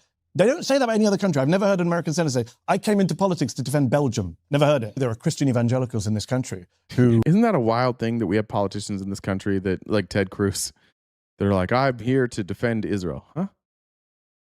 Can you imagine if Ilhan Omar said that? I'm here for Somalia. In fact, there's a quote from Ilhan Omar that that people consistently take out of context to say that she puts Somalia ahead of the United States. And that's one of the criticisms of her. Like probably one of the biggest criticisms of her. But when it's Israel, nobody bats an eye at that. How many more politicians do we need to be like, I stand with Israel? Huh? I mean, you stand with Israel. What do you mean? We have Judeo-Christian values. That doesn't make any sense. How do you have shared, like, I've said this before, but like, if you're talking about the shared book, which is the Old Testament between Christians and Jews, well, then you also have to include Muslims. Then you would also have shared values, because you all share that book. I'm trying to pinpoint, I've been doing a lot of research on this. Can anybody help me? Is there anything I'm missing? Like, is there anything that makes Muslims different, like than what conservative Christians and Zionist Jews? Like, is there anything different about them? Obviously, they share that same book, so why wouldn't they have shared values? Is there anything anybody can think of? Can't think of anything. They look pretty similar, right? They might look a little different. It couldn't be that. It couldn't be that, right? It definitely couldn't be the skin. No, it couldn't be the skin tone. All right, no, there's no way that's right, because Jesus wasn't white, so they wouldn't, right? They would, because Jesus was. They wouldn't do that. I know. We'll keep thinking about it, but Judeo-Christian values are bullshit. It's not a thing. Who believe that the rapture will happen when all the Jews are gathered in this place, and they are even more hardcore pro-Israel than a lot of pro-Israeli Jews. That's 100% true.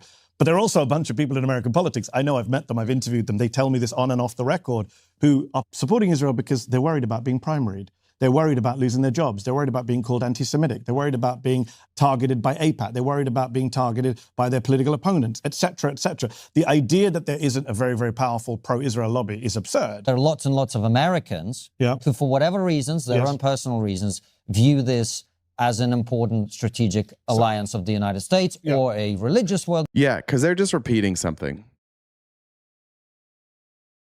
There's nothing important. There's nothing important about this for us. It's important for Israel, so that Israel can dominate the Middle East. It's not important for us. Or whatever. So, and I think that's where the distinction becomes difficult. I think you're, in good faith, overstating the other part of the argument, maybe for argument's sake or devil's advocacy. All I'm saying is, let me give you one example.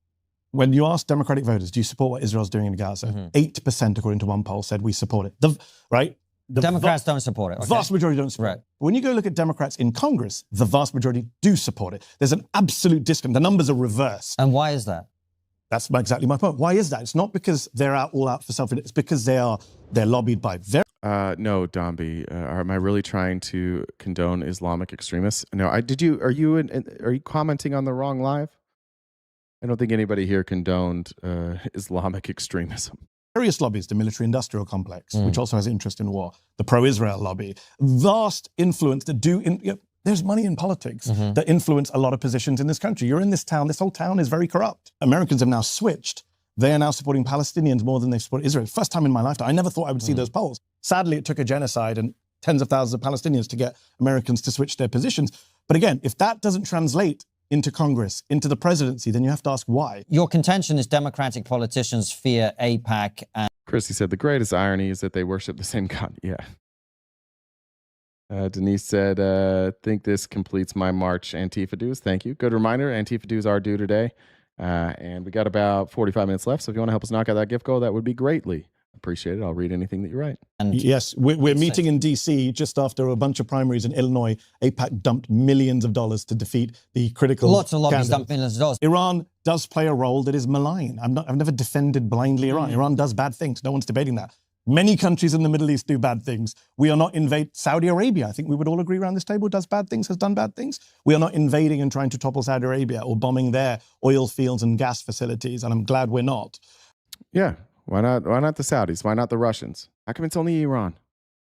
So I don't think this war is a solution to the problem. This Iran war is the most unpopular war of my lifetime. Like, I've never seen a war in the US where the public doesn't get behind it. Once troops are committed, they're behind it, even if they're skeptical like Iraq. Nope, not this time. They are consistently anti-war, the American public. Consistently anti-war. There was also a fatwa from the late Ayatollah Khamenei saying that nuclear weapons are haram, forbidden under Islamic law, which is ironic. People are now saying, I hear supporters of Khamenei saying, that was a mistake. He should have actually got But under him, weapons. they did enrich more uranium. But they didn't build weapons. Enriching uranium is their right under the NPT. Every country has the right to enrich uranium. No, not to 60%. That was a bargaining. But they did. That was a bargaining chip. Well, why did they enrich to 60%? Again, if you want to criticize Iran for enriching to 60%, fine. I tend to agree with Mehdi that that's a bargaining chip because they wanted to show that they were willing to enrich their uranium for protection. It was at 3.6% before Donald Trump pulled us out of the Iranian nuclear agreement. But if you're going to criticize Iran for enriching uranium, then you also have to criticize Israel for legitimately having nuclear weapons. You can't look at Israel and all the shit that Israel has done, invading other countries, genociding their own people. You can't look at Iran and be like, bad, you almost got a nuke, and then look at Israel and look, it's fine, you have nukes, and you also won't tell anybody how many you have. Because they're saying, if you keep pushing us, exactly. if you keep... Israel attacked them, so they went to 60%. Mehdi is a Zionist apologist. Okay. I don't accept your premise when you say, of course, they want to get nuclear weapons and enrich. No, they signed the JCPOA, which says in the first paragraph, we will never get nuclear weapons. But the irony is they didn't. That's the irony. If they did, they'd be fine. Ayatollah Khamenei would be alive, chilling with Kim Jong-un right now if he had got nukes like Kim Jong-un did. Let's just be very real about that. There's a reason why Pakistan and North Korea, which destabilize their region much more than some would say Iran, are fine because they have nukes. We're in complete agreement. But by the way, Israel has nukes. Thank you, Becky, for the Antifa dues. Nukes. Can I just remind, we haven't said that in this whole conversation. Israel illegally has nukes. You keep throwing stuff in that's not related. To the conversation. It is relevant. Come on, we spent an hour, half of the talk about Iran's nuclear program. I forgot to point out to the viewers, Israel has nukes. The Israelis are doing much of the killing. They've killed the intelligence minister. How do you say that's not part, like, that's a different discussion? No, that's who's in this war together. Israel and Iran. Why can't you compare the two? It's not irrelevant unless you're a Zionist, where you're like, Israel actually can't do things that are wrong. So when Israel murders people, it's good. When other people murder people, it's bad. They killed Ali Larijani. Now, let's just deal with what Israel wants, because what Israel wants is pretty clear to anyone watching. They want an unstable, weakened Iran that doesn't pose a threat to them. They don't care if it's a democracy. They don't care if it's a dictatorship. They don't care if it's civil war. They just want Iran off the table. Right? And therefore, they're killing people who might do a deal with Trump. They've done this before. Last year in the 12-day war, they tried to kill a guy called Ali Shamkhani, who survived. Then they killed him now. He was a negotiator who Trump had been praising and reposting on social media. They killed him because they don't want Trump to do a deal with this. And they tried to kill him. What country did he say he was in? Israel tried to assassinate the negotiator. So who's acting in good faith here? The United States sends their negotiating team. Iran sends their negotiating team. And Israel tries to assassinate the Iranian negotiator. Israel is like, Netanyahu's government is a terrorist organization. Why am I anti-America? I'm anti currently Israel. And I'm anti us getting duped by Israel. I would say it's a very pro-American stance to say, and you would have agreed with me a year and a half ago when I said, I don't think that the United States should be fighting other people's war. But a year and a half later, you're like, yeah, we got to fight other people's wars. That's really what America First is all about. We got to go to the Middle East and fight wars for Israel. That's what it means to be a proud, patriotic American. Guy. Why not? Because they don't want to negotiate a solution to this conflict. They want to keep going, the Israelis, until they wipe out everything they want to. Yeah, they want to degrade Iran. They don't want Donald Trump to do one of his deals. That's the worst thing they could ever do. And the school in Iran, there's a lot of reporting that suggests that was hit because of AI. Really? Yeah, I did see that. Israel has a new law that if they decide you're a terrorist, you get the death penalty. Yeah. Yeah, they won't abuse that for sure. It was right next to a military base, wasn't it? But it's the AI that didn't do the sufficient checking. I'm not sure, but that's what's been reported. I mean, historically speaking, civilian objects. Is Iran not the terrorist state of the Middle East, yes or no? I don't know how to answer that question. Does Iran sponsor groups like Hezbollah and the Houthis? Yes. Are those groups labeled by the United States terrorist groups? Yeah. Do they probably fit that definition? Sure. Does the United States fund terrorist groups? Yeah. Does Israel fund terrorist groups? Yeah. So my problem with your question is Iran not the terrorist state of the Middle East? I think that Israel is a bigger threat to the Middle East than Iran. But yes, Iran also sponsors terrorists. Next to military facilities always get hit in war, tragically. There are a lot of American schools on a lot of American military bases. We wouldn't allow no, of course. Well, obviously, it's terrible that it happened. But AI is doing, and in Israel and in Gaza, something we didn't talk about, AI was used to kill a lot of innocent Palestinians with a 10% error rate. The Israelis admit this. It's like 1 in 10 of the AI. I am anti-Israel. That's true. Yes, I think that Israel is a disgusting, the government of Israel is disgusting, genocidal, psychotic fascist maniacs. I think that Benjamin Netanyahu, according to everybody but the United States, is a sick, demented war criminal. And I think that even you can go, I think I have it on this outline, but we won't get to it. But you can go into, you can watch video after video after video of people in Israel being interviewed, and they're just they're genocidal now. Yeah, Zionism is, what's the difference between Zionism and Nazism? Effectively, right? It's just they're just targeting a different group of people to blame all their problems on in genocide. I have real trouble with anybody who's pro-Israel. How the fuck could you be pro-Benjamin Netanyahu? He's a war criminal. Literally, the ICC, he's a war criminal. The only reason Benjamin Netanyahu hasn't been prosecuted is because of the United States running cover for him. Everybody else recognizes Netanyahu as a war criminal. Attacks they accepted was maybe not militant, but he did it. The Strait of Hormuz was always going to be the Iranian leverage. It was always going to be the choke point. When Donald Trump comes out and says, we didn't know they would do this, we didn't know they would attack the Gulf countries, I mean, it's idiocy of the highest order. And again, we have these people like Hegseth and Trump who are completely out of their depth. No, Tom, Iran is not the biggest terrorist supporter. We are. The United States is. And Israel is the biggest sponsor, or I guess the most active participant in terrorism. Just tell me what the difference is between what we did and they did. If the Iranians were coming over here, let's say the Iranians came into Canada, right? And so the United States started fighting the Iranians in Canada. We'd be like, oh, those Iranians are terrorists. They invaded one of our allies as terrorists. And all of us would agree, yeah, the Iranians can't come invade Canada. But that's not who did the Iranians invade? When we go to battle with the Iranians, it's because we invade countries that the Iranians have agreements with, that they're allies with. We would have no problem with Iran if we stopped going and invading in the Middle East. They never would have even come up. We wouldn't have had issues, but we have to. For some reason, we keep going to war in the Middle East. I don't know why. Running this war and saying stupid things like, well, we didn't know about the Strait of Hormuz. It's where the majority of that region's oil and gas goes out of the region, goes out to China and India, into the Indian Ocean. It's very narrow. I think it's 25. That's a good point. The Bibi Netanyahu funded early Hamas. That's very true. 5 miles at its narrowest point. Yeah. It means that the Iranians can shut it down with one guy on a boat, right, with a rocket launcher. It doesn't require a massive Iranian military presence. Violence begets violence. We've seen that in Palestine. We've seen that with Hamas. Right? Who knows what's going to come out of Gaza? But isn't that the exact logic that justifies America bombing the shit out of Afghanistan after 9/11? Yes! Yes! He's using it to say it's okay for Israel. Yes! Yes, it's the same. Justify it, but it explains it. Right. It does. I mean, so if you ask me why did America bomb Afghanistan, I wouldn't come up with I wouldn't say it's for the Bible or Christianity. I would say they did it because they got attacked and they wanted to attack back and make a show of force and do whatever they want to do.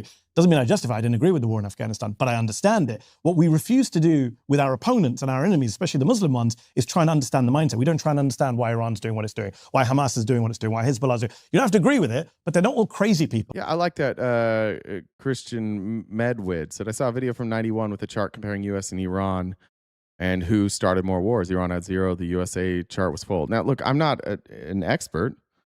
I'm sure I'm missing something, but can somebody name which war Iran started outside of just like existing? What war did Iran start? They actually have their own strategy, but some people suggest, they were just messianic. You did say, Konstantin, so I'm going to bring this up because I watched you on Rogan. You did say on Rogan, my Iranian guests tell me there's a 12-ish Shia Islam and they're messianic and they want to bring about the end of the world. That's not true. I'm a Shia Muslim. I'm telling you, Shia Muslim is not messianic. I mean, it is messianic in that we expect a Messiah to come just like Christians, a Mahdi. But there's no evidence that Shias in Iran are trying to bring about the end of the world. Hold on. Holy fuck, did they started the 12-day war? They did? Who attacked first in the 12-day war? It wasn't Iran. They started the war with Gaza? Nope. No, that was Hamas, who sometimes is funded by Iran, but Hamas was also funded by Netanyahu. So if we're saying like who funded Hamas, I guess then Netanyahu also started the genocide in Gaza. No, they did not start the 12-day war. And that's why they want nuclear weapons. So that kind of thinking is not helpful. I was quoting specific people. Yeah, and they're wrong, I'm telling you. Well, they're wrong. I'm only quoting. I'm not convinced of this idea that they want nuclear weapons and the first nuclear weapon they get, they're going to drop it on television. Insane. I'm not convinced. Yeah, me neither. Look, the most sensible way to view this, if you're going to do Occam's razor, Iran enriched their uranium as a negotiating tactic. They didn't try and have a nuclear weapon before. They had the protection. They don't want a nuclear weapon. They don't want to bomb people, but they're next to Israel, and Israel has nukes pointed at them at all time. And so if you're Iran and you have the protection of the United States through the Iranian nuclear agreement, great. Then you don't need to have any sort of nuclear proliferation. You can just enrich to 3.6%. You can use it for commercial purposes, and you don't have to worry about that weapon. But as soon as Trump pulled that away, Iran's left defenseless. And do you expect them to just sit there? Like, what did we think was going to happen when we pulled out of that agreement? That Iran would just be like, oh, okay, we'll just sit here defenseless and do nothing and wait for Israel to bomb us. That's leverage. That was a smart thing to do. That's what every one of you would have done if you were the leader of Iran. You would have enriched the uranium. You would have increased your weapon stockpile. You would prepare for war because Israel's been trying to go to war with you. Those whole 47 years that you're talking about, you know what also happened during those 47 years? Israel was fucking with Iran. And somehow, like, we've been looped in. We're the like, it was actually an attack on you. Kelly says, Antifa dudes, why can't you hear a pterodactyl going to the bathroom? Because the P is silent. I love that. Thank you. Let me check Jen's real quick. Tiffany said, conservatives being like, hell yeah, take my gas money. Jamar said, but if Rudy had some jelly beans, maybe those Muslims would have. Yeah, fuck it. Never mind. Thanks, Jamar. All right, moving on. That didn't take as long as I thought. I didn't have to interrupt very much. All right, here's is this the one? All right. Trump tweeted out today that we don't need anybody.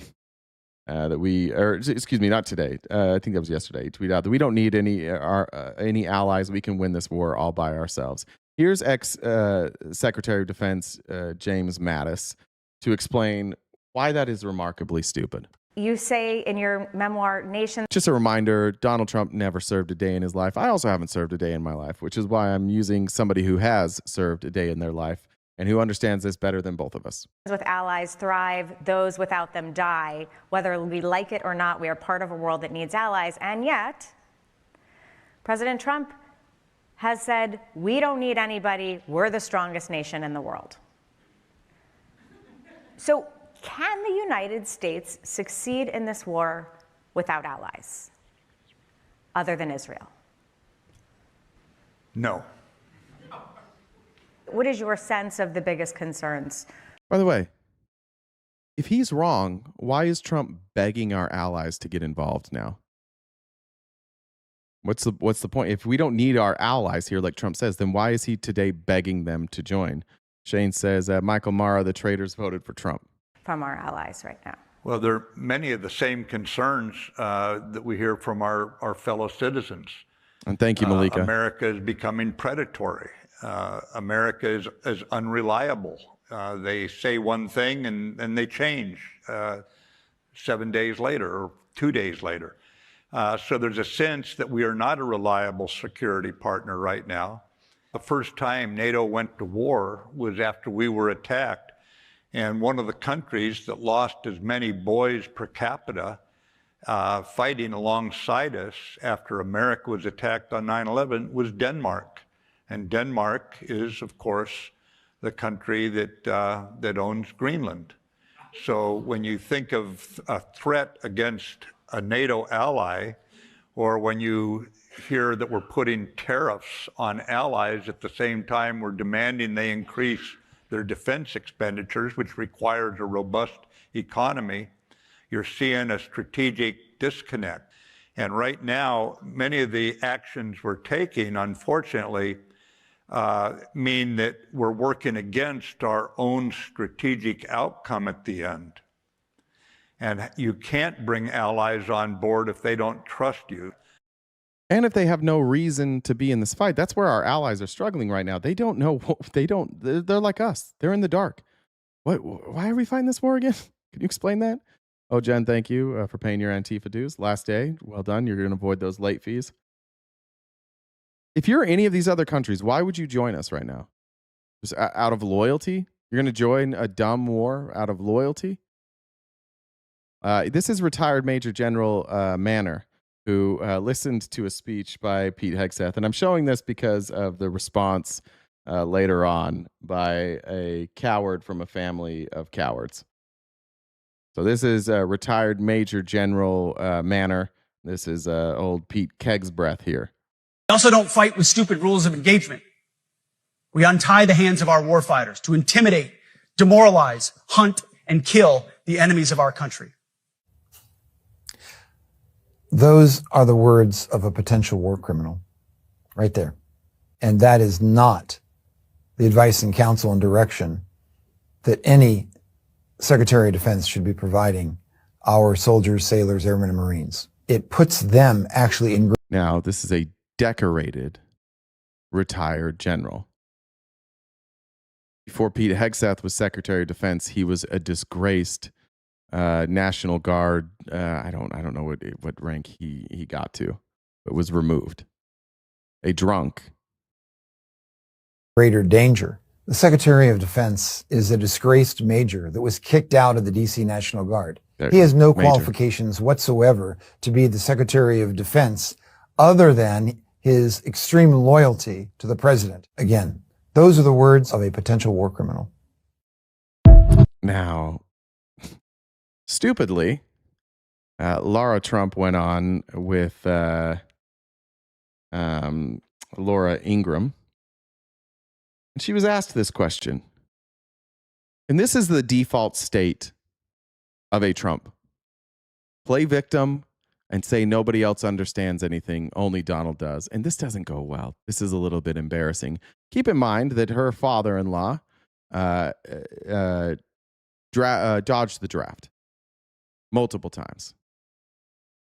Keep in mind, her husband never served. Her husband's brother never served. In fact, the only Trump that served, I believe, was his brother, and he was mocked for it.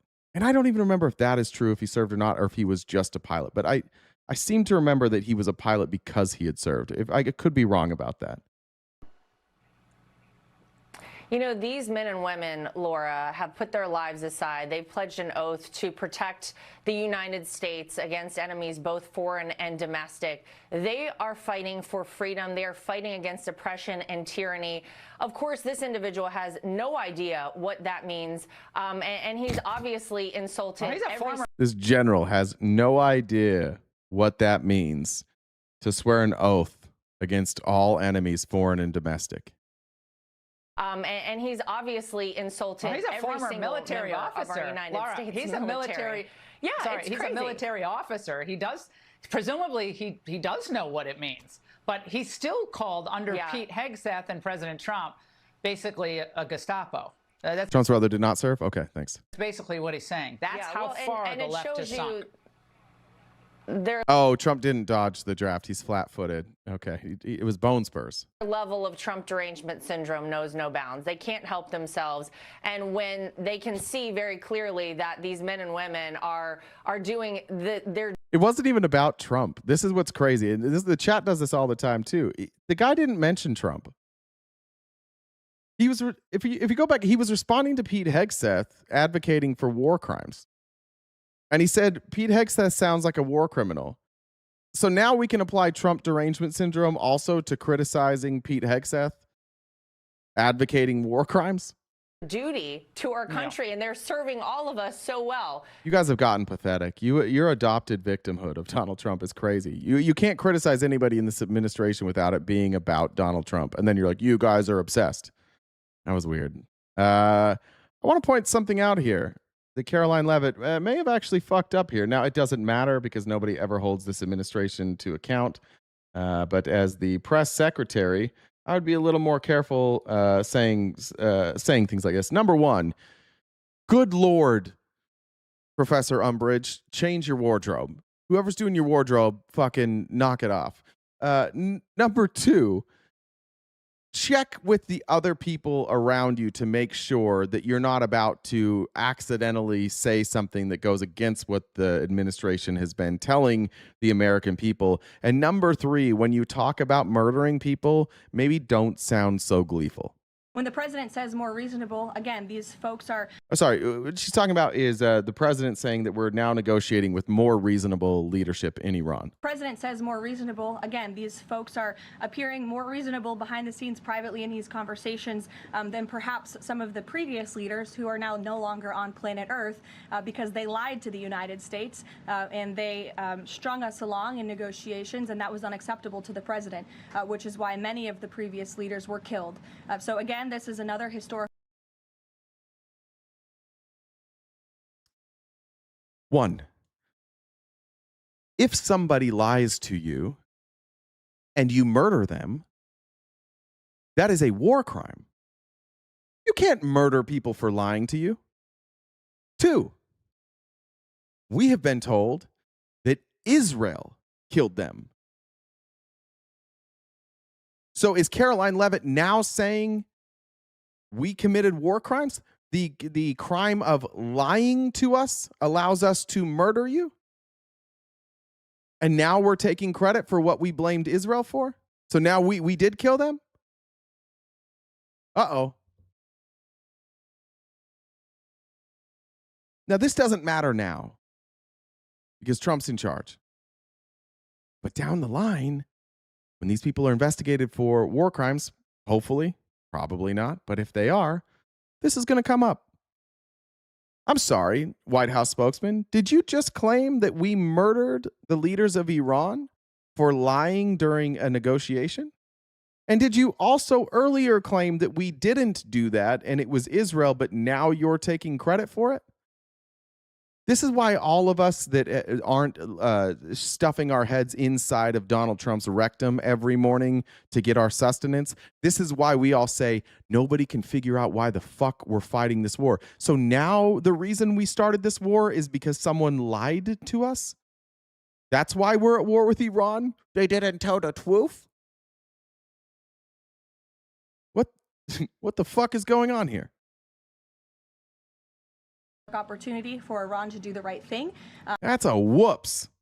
That's a big old fucking whoops by Caroline Leavitt there. All right. One of the things that I have found a little bit funny is that they keep trotting out Scott Bessent to explain to Fox News and CNBC what's going on with this war. This is an analyst. This is I don't know if an economist, a trader. Trader. You could do it both ways, I guess. This is somebody who learned everything they know about finances legitimately from George Soros. This was George Soros's right-hand man in London for 20 years. Almost all the money that Scott Bessent has, he made while working for George Soros. And no military experience at all. And he has now become the mouthpiece to go out on Fox News. And I want you to hear what he says here. Because again, when this war started, the Strait of Hormuz right here was open. So what's our goal in this war? But over time, the U.S. is going to retake control of the straits, and there will be freedom of navigation, whether it is through U.S. escorts or a multinational escort. So our war is about opening the Strait of Hormuz, which was already open before. That's what this is about now. Yeah, did you guys not know that? Look it up. Scott Bessent made all of his money. He ran the London office for George Soros. This is a George Soros protege.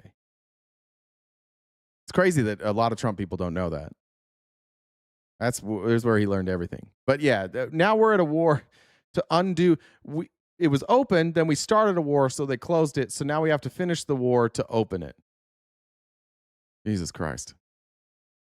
This is why we're very confused about this war and what the reasoning is behind this war. Keep sending out people like Bessent, and it's just more and more confusing. So here is, pull this up, make sure this is the right one. It looks like the wrong link. All right, here's the truth that we were talking about. Here's Trump this morning. All of those countries that can't get jet fuel because of the Strait of Hormuz, like the United Kingdom, which refused to get involved in the decapitation of Iran. Wait, so fuck, because what Pete Hegseth told us and what Marco Rubio told us is that what we were doing in this war is that we were knocking out the Navy, the Air Force, the factories, and the missile production. But now Trump here is saying that it was for the decapitation of Iran. But Scott Bessent is saying it's to open up the Strait of Hormuz. Okay, I have a suggestion for you, says Trump. Number one, buy from the U.S. We have plenty. And number two, build up some delayed courage.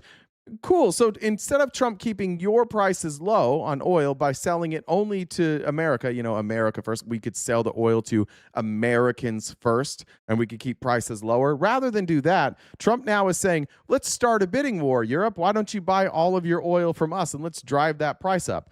And then number two, build up some delayed courage, go to the strait and just take it. Hey, you know that strait that was wide fucking open like 4 weeks ago? Yeah. Remember when I started a war for no goddamn reason and it's closed now? You guys need to get some courage and go to the Strait of Hormuz and take it back. Excuse me? What? They didn't close it. They didn't do anything to cause the Strait of Hormuz to be closed. Donald Trump now is begging Europe to come clean up his mess. Hey guys, I fucked up. Can you come take it back for me? I don't know how to get it back.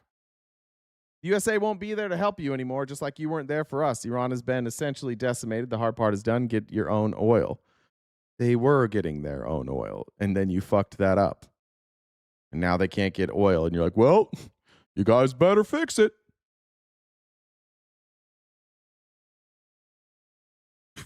This is incoherent. The whole thing is incoherent. We've got to have the dumbest fucking government on earth. I'm still playing checkers. Brother, if I might be playing checkers, but Donald Trump is playing eat boogers. What the fuck is he doing? This is the 4D chess that we're talking about. You just keep making shit up and confuse everybody. Why do you guys all think sociopaths are brilliant? They're just psychos. All right. Here's Hegseth now. Apparently now, again, the operation was supposed to be to decimate their military. Well, first it was to decapitate the leadership. Well, actually, let's go back. Let's talk about the evolution of why we had this war. First, it was to free the Iranians. Remember when Trump was like, Iran, take up arms against your government. We're here to liberate you. Now we're not liberating them. Now we're just murdering their children. And then we're like, we're going to come do regime change. And now it's like, we already did regime change.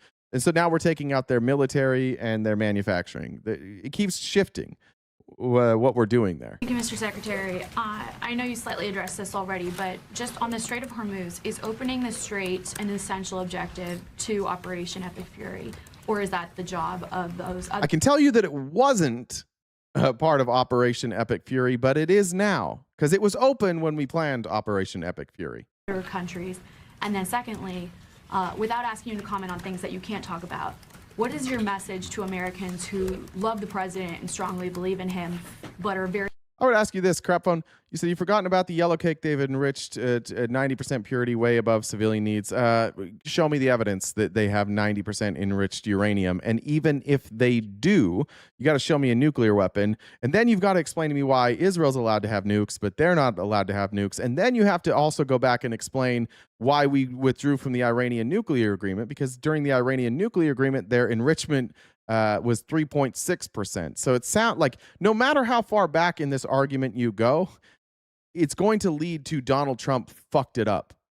very worried about this notion of boots on the ground. Well, first on the Strait of Hormuz, our core objectives from this podium, from day one, from... Oh, sorry, real quick. Al's, thank you. Amy Lynn said, Trump is now saying he may end the war without opening the strait. Good.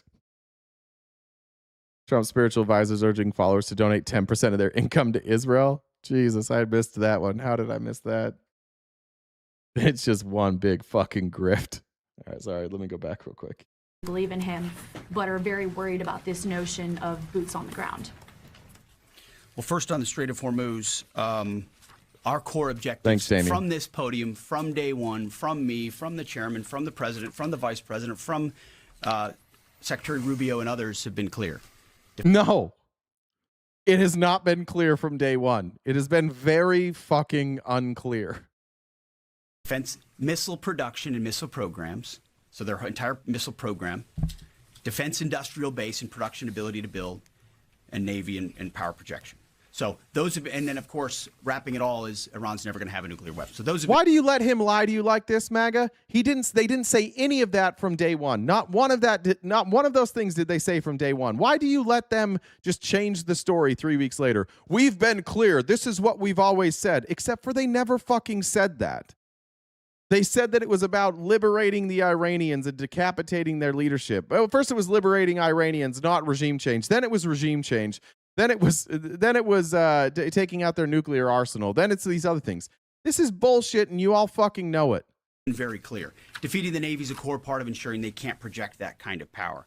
But ultimately, I think the president's truth this morning lays that out very well, that this Strait of Hormuz issue, which we've set the conditions for success, and we will make sure Iran... We closed it, and now success is reopening it. Those are the conditions that we've set. Nick said, thank you, Jane Jen, for all you do for tomorrow since it's April Fool's. Could you do a faux Republican show a la Colbert Report? Maybe. I have my daughter tonight, and she has been, we'll see if she goes to sleep at a normal time. If she goes to sleep at her normal time, I might be able to do that. If not, I probably won't be able to do that. Owls or Magic said, #1 generic medicine plant in Iran boomed. Great. It knows that very clearly, is not just a United States of America problem set. We've been willing to lead. President Trump's led the entire time, but it's not just us. So ultimately, I think other countries should pay attention when the president speaks. All right. Sorry, guys. I'm sorry. I'll show you. I'm sorry. Andre's having a meltdown here. Andre, are you here? You might be muted. Maybe I'm not seeing it. Andre's having a real fucking meltdown here. Play the fucking video. Keeps pausing. Shut the fuck up. Play the video. Play the fucking video. Let the video play. Oh my God. Shut the fuck up. All right, Andre. Listen, bud. This is a commentary channel. And you can get all these videos yourself. But on this channel, I add my commentary during the videos. And that might frustrate you. And I'm sorry. And I think it frustrates other people. But that's what we do here. And I don't like whiny little bitches. And since you, Andre, have decided to be a whiny little bitch, what we're going to do now is we're going to have 20 seconds of silence. 20. Everybody's going to sit here and suffer in silence for 20 seconds because you, as an adult human being, can't keep your emotions in check. Okay? So here's 20 seconds.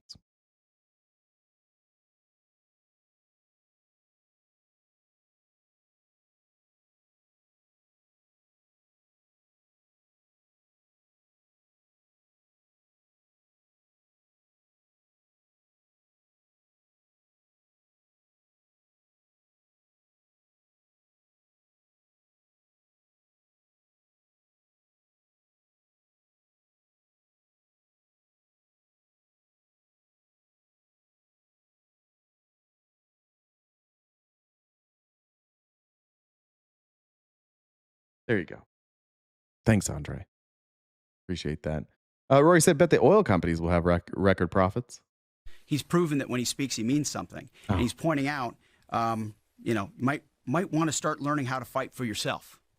It's something some of us have been saying for quite some time. This is a bizarre thing to say. This is like going out with your friends and they get in a fight in the alley and you're still in the bar, and then they come in and they're like, you got to come fight. And you're like, I don't want to. And they're like, you better learn to fight for yourself. And you're like, what if you just didn't keep getting me in fights? What if we just didn't fight? I don't want to fight your fights. You can't just have flags. You have to have formations. You can't just have a few ships. You have enough to affect change. Those things matter in a dangerous world with ascendant adversaries. That's why the chairman's talking about our industrial base. That's why we're launching the Arsenal of Freedom tour to revive our defense. We've got another branded tour, guys. Great news. The Arsenal of Freedom tour is just them going around and recording the government contracts that they're getting out, or giving out, and showing how much money we're spending on weapons to then go blow up Iran for some reason. Industrial base. President Trump doing it in a way that nobody else has. As far as President Trump and boots on the ground, I don't understand why the base, which they have already, they understand. Oh, good question, Andre. Why did I reply to yesterday's video comments at 4 a.m.? I was taking a shit when I responded to your video comment yesterday. You were complaining. Or that was this morning. I wake up at 4 a.m. So it was whatever time it was. I was literally taking a shit when I sent that comment to you. And what I said to you is essentially that you're so stupid, I would love to be a telemarketer with your phone number because I would make a fortune. And I said all of that half awake while taking an early morning shit. I wouldn't say that that's me being obsessed with you. I thought of you while I was shitting. You're welcome. Wouldn't have faith in his ability to execute on this. Look at his track record of pursuing peace through strength, America first outcomes. What he's simply saying, and it's exactly true, and I've said from this podium too, we're not going to foreclose any option. You can't fight and win a war if you tell your adversary what you are willing to do or what you are not willing to do, to include boots on the ground. Sure you can. You're saying that you're willing to put boots on the... What is he talking about? They've told us what they're willing to do. They've said we're willing to put boots on the ground if we need to. What is he talking about there? You can't win if you tell them what you're willing to do. Here's what we're willing to do. Adversary right now thinks there are 15 different ways we could come at them with boots on the ground. And guess what? There are. So if we needed to, we could execute those options on behalf of the President. He told them what we were willing to do. He did the thing. You can't win if you tell them what we're willing to do. They think there's 15 ways. Guess what? They're right. And we'll do it if we have to. Okay. That's why you don't hire a Fox News weekend drunk anchor to be the Secretary of Defense. Good job, Pete. United States and this department. Or maybe we don't have to use them at all. Oh. Maybe negotiations work, or maybe there's a different approach. But the point is to be unpredictable in that. Certainly not let anybody know. This is the Nick Shirley of Secretaries of Defense. This has got George. If he had a Texas accent, is this not George Bush? Look, let's repeat it. And guess what? There are. And guess what? There are. So if we needed to, we could execute those options on behalf of the President of the United States and this department. Or maybe we don't have to use them. Or maybe we don't. Maybe we do. We'll keep you guessing. Are we going to do it over here? Or are we going to do it over here? Here's all the options. Which one are we going to pick? This is called 4D chess. At all. Bitch, they have fucking satellites. They can watch all of your moves. What are you going to do? Make your troops invisible? If you do a ground invasion, they'll see it coming. You can't hide them. Did you miss the God's eye we showed earlier? This isn't Normandy, motherfucker. They can see you. You don't have an invisibility cloak. They can see you.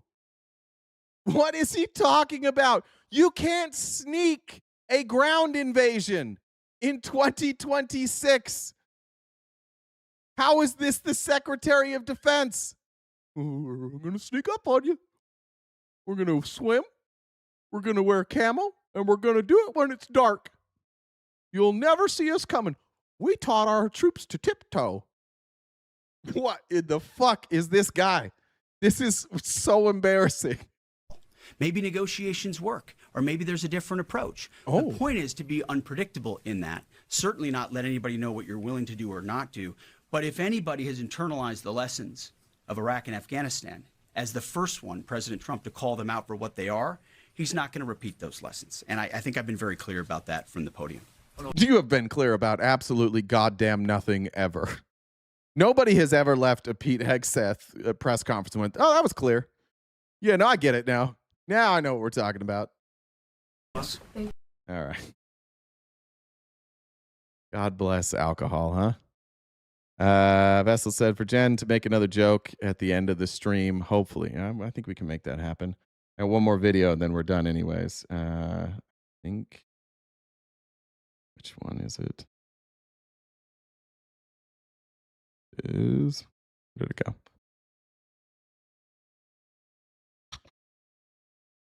Yeah, it's about 20 seconds long.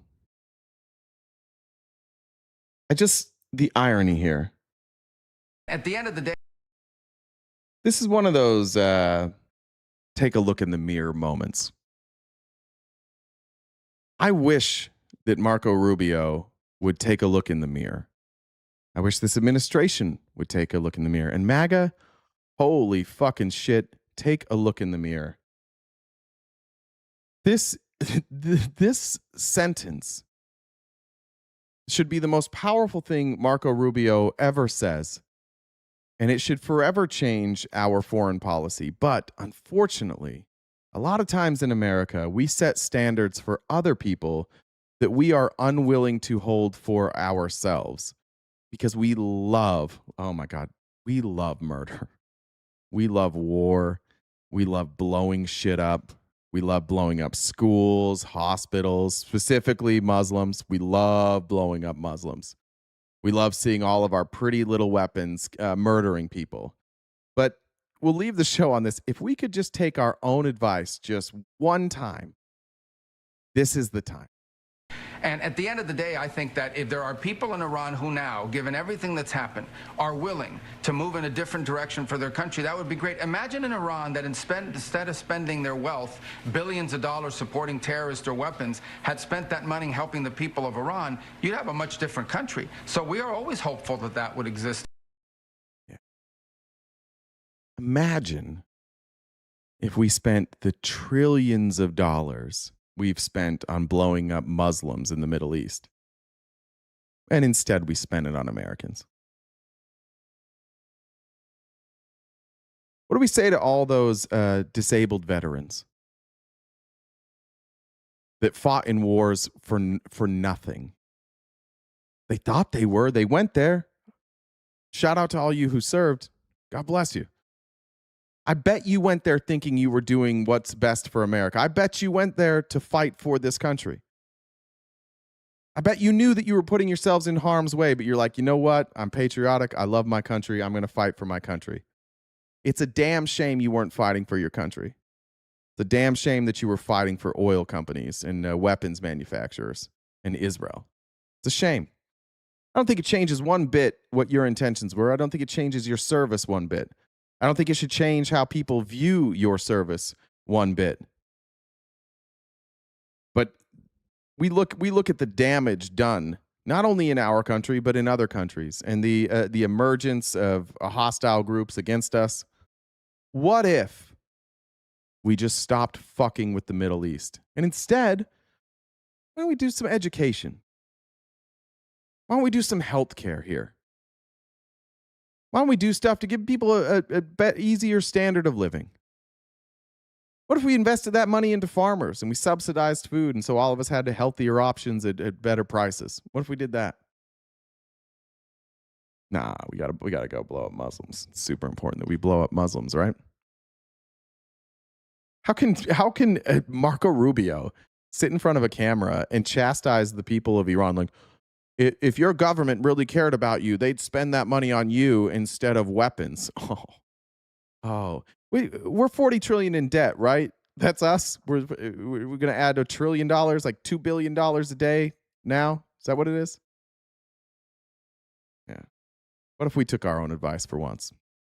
All right, let me check comments and we'll get out of here. Russell said, thank you for being a voice of truth in this world. I appreciate that.